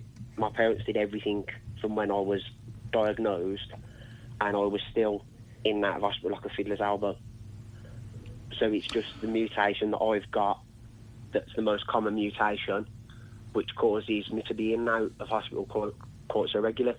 And what do you have to have a daily routine that you do to help get you through the day? Yeah, I take tablets morning and night, and there's probably about 60, 65 tablets morning and night. Oh, blimey. Between the two. Then I take tablets with everything that I eat so that the food's digested, because obviously my digestive system doesn't work. There's physio twice a day, which takes anything from 20 minutes to half an hour. Then I'm on 4 or 5 different nebulizers twice a day, which take up to 20 minutes to do at a time. So once you've done all your treatment, which I can put my hands in the air and say I don't really do everything like I should, because there isn't enough time in the day to do that and try and live a normal life. It sounds pretty intense. Even though doing it means you are healthier to a degree, even though you're never going to be healthy because you've got CF. Do you know what I mean? It doesn't matter what you do, you're still going to get chest infections and end up in hospital. Callum, what's the long-term prognosis for you? What's going to happen?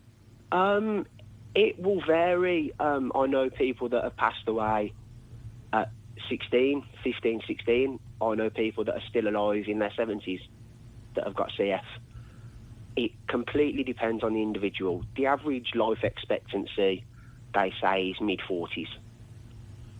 That's without looking down the lines of lung transplants and that sort of thing. But then there's the whole, you get onto the transplant list by the time you're on it, 9 times out of 10, you're too ill to have it.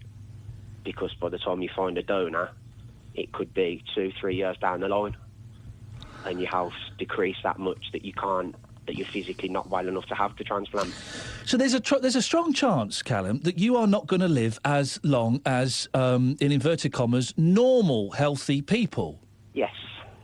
How do you deal with that? I mean, I'm 41, and if, I'm a few years off what you're saying, the kind of average lifespan for someone with what you've got. How do you get your head around that? I was told, obviously not from a child, because that would be not irresponsible, but wouldn't be right to turn around to a child and go, you're going to die when you're in your 40s. Yes, that wouldn't be a great way of bringing up a kid, would it? I was told from as young as I can remember that it was the quality of my life, not the quantity of my life, that mattered. And it was, you won't live as long as your peers, presumably. However, say you've got 25 years, say you've got 35 years, say you've got 65 years. In them years, you're going to do everything that you want to do. And as a kid, I was spoilt rotten. Anything that I wanted to do, I did. Anything I wanted, I got. And that was because my consultant told my parents that it was the quality of my life, not the quantity. And are you taking that into your adulthood now? You're just cramming in as much as you can? Yeah, to a degree. As much as I can do health regarding that sort of thing, and depending on how I feel, I do whatever I want to do. Money being the main object at the time, to be honest with you. But yeah, anything that I want to do, I plan as hard as I can and as much as I can to do it. And finally, I could talk to you all morning. This is fascinating. What would your message be to people listening to this morning? Find out as much as you can about CF. Anyone out there, that 1 in 20 or 25 people carry the 40 gene.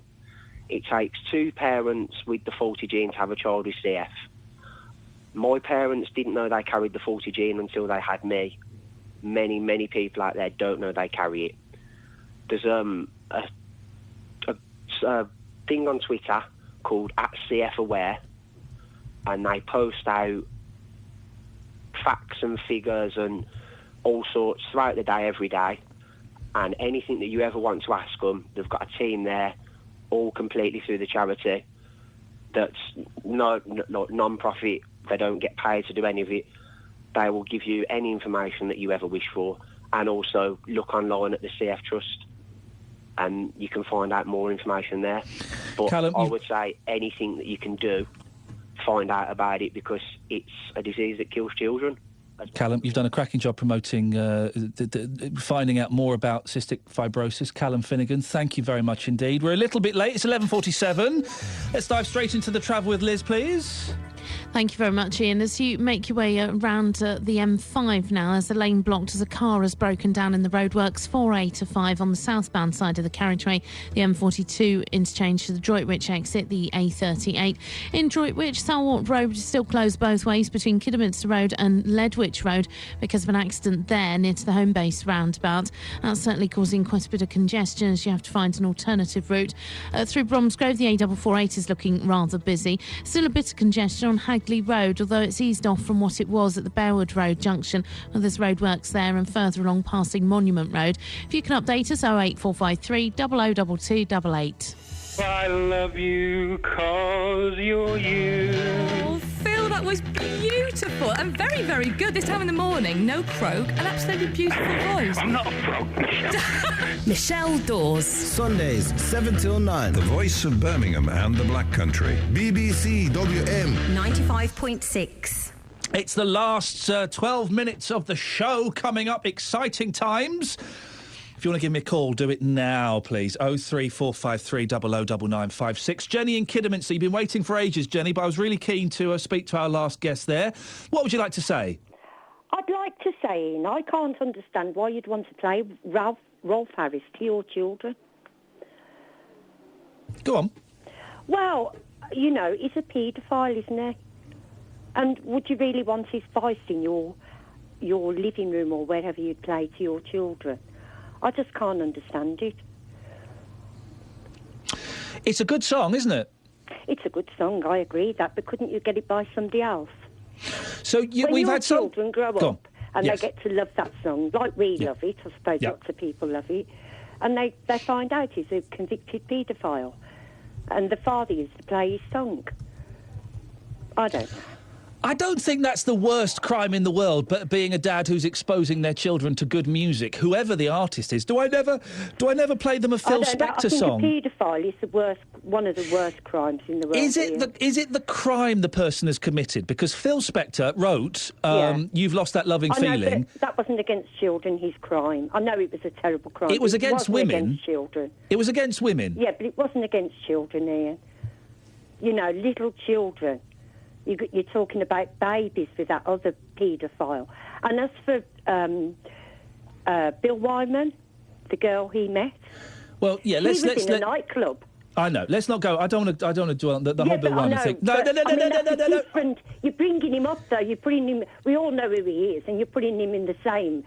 She was in a nightclub at 13. I don't want to go down the Bill Wyman route. I'm not going to go down the Bill Wyman route. No, simply because we haven't got time, and it's a whole legal kind of minefield, really. So I don't want to particularly go down the Bill Wyman. But yes, he did marry a woman that he met when I believe she was 13 years old. But let's and breathe again.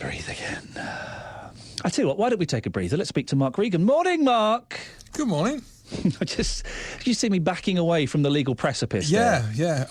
Don't ask me anything to do with it at all. Okay, I'm not going to get you. Good. I'm not going to give you this hot potato in the slightest. No, thank you very much for that.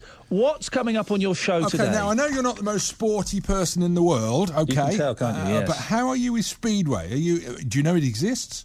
What now? That's motorbikes, isn't it? It is motorbikes. Going very quickly around a track. And they're very successful. Kings Lynn are running away with it at the moment from down. Oh, fantastic.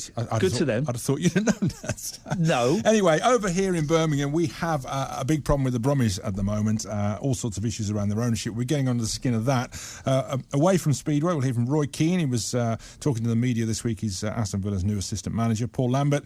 We'll hear from Walsall manager Dean Smith. And Kevin Peterson, who now wants to play for England again after retiring from the game a couple of months ago. Hey, Mark, one football story that has got me. This Brazilian fella that's broken his back. Neymar. What? How do you break your back in a football game? What happened? I think he was jumping for the ball, and the opponent was jumping for the ball, and he raised his knee, and the knee of the opponent went into the back of Neymar. Man, that's got a smart. Sounds a little bit. I saw him getting stretchered off. You don't see people getting stretchered off too much these days. Not too much.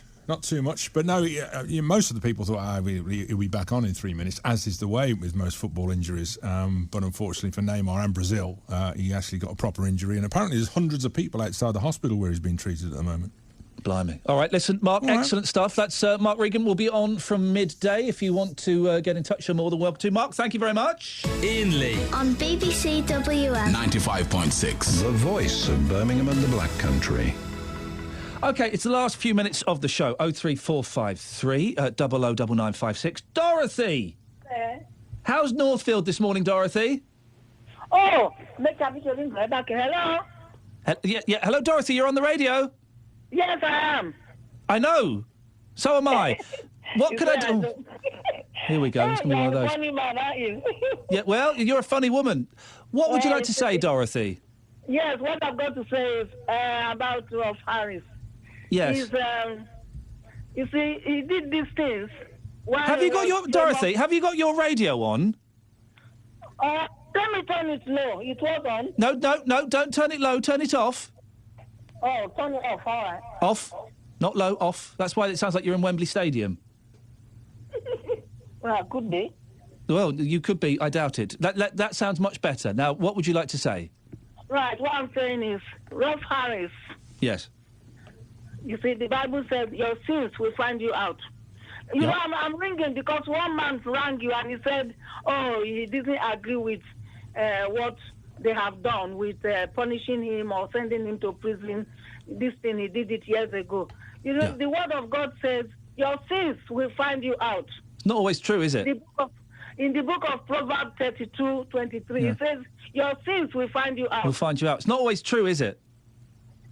Pardon? It's not always true. Your sins don't always. True. It is always true. Well, Jimmy Savile got away with it, didn't he? No, he didn't get away with it. You know, He died. You know what happened to Jimmy Savile? Yeah, he died, and that was the end of it. Yeah, it's only Jimmy. Why is it? It can't be the end of it because a lot of people have come up and they've now found out what he was really like. Yeah, but he got away with it. He didn't get away with it. You think? What about his family? Well, his family have been punished for a crime they knew nothing about. Jimmy Savile got away with it. He lived his whole life free from punishment or blame for horrible, horrible crimes he committed. Yeah, that's because the authorities didn't put their foot down. Well, what you've just said from... They overlooked it. They kind of removed the dead from the tap and the top. So and his sins did not find him out. It did find him out. When? How come they're talking about him now if you didn't? But he's dead. Yeah, he's dead, but why is it they're talking about him now? You're saying that his sins didn't find him out. How come they're talking about him now? Well, I tell you what, baby, when I die, let all my sins come out, baby. I don't care because I'll be dead. He got away with it. We're talking about it. The whole world is talking about it, and we now know that that's what he did. But how does that affect Jimmy Savile if he's not here to experience that? Yeah, he's not here to experience it, but his family and the whole world. But his family are innocent. His family are innocent. It wasn't innocent. Okay, like for now, you cannot judge a book by its cover. It's like that. And various other cliches. Walk a mile in my shoes, but that's... listen, we've got to move on, but thank you very much for that. Your sins will find you out. Well, you know, Savile's sins didn't find him out until after he was dead. He got away with it.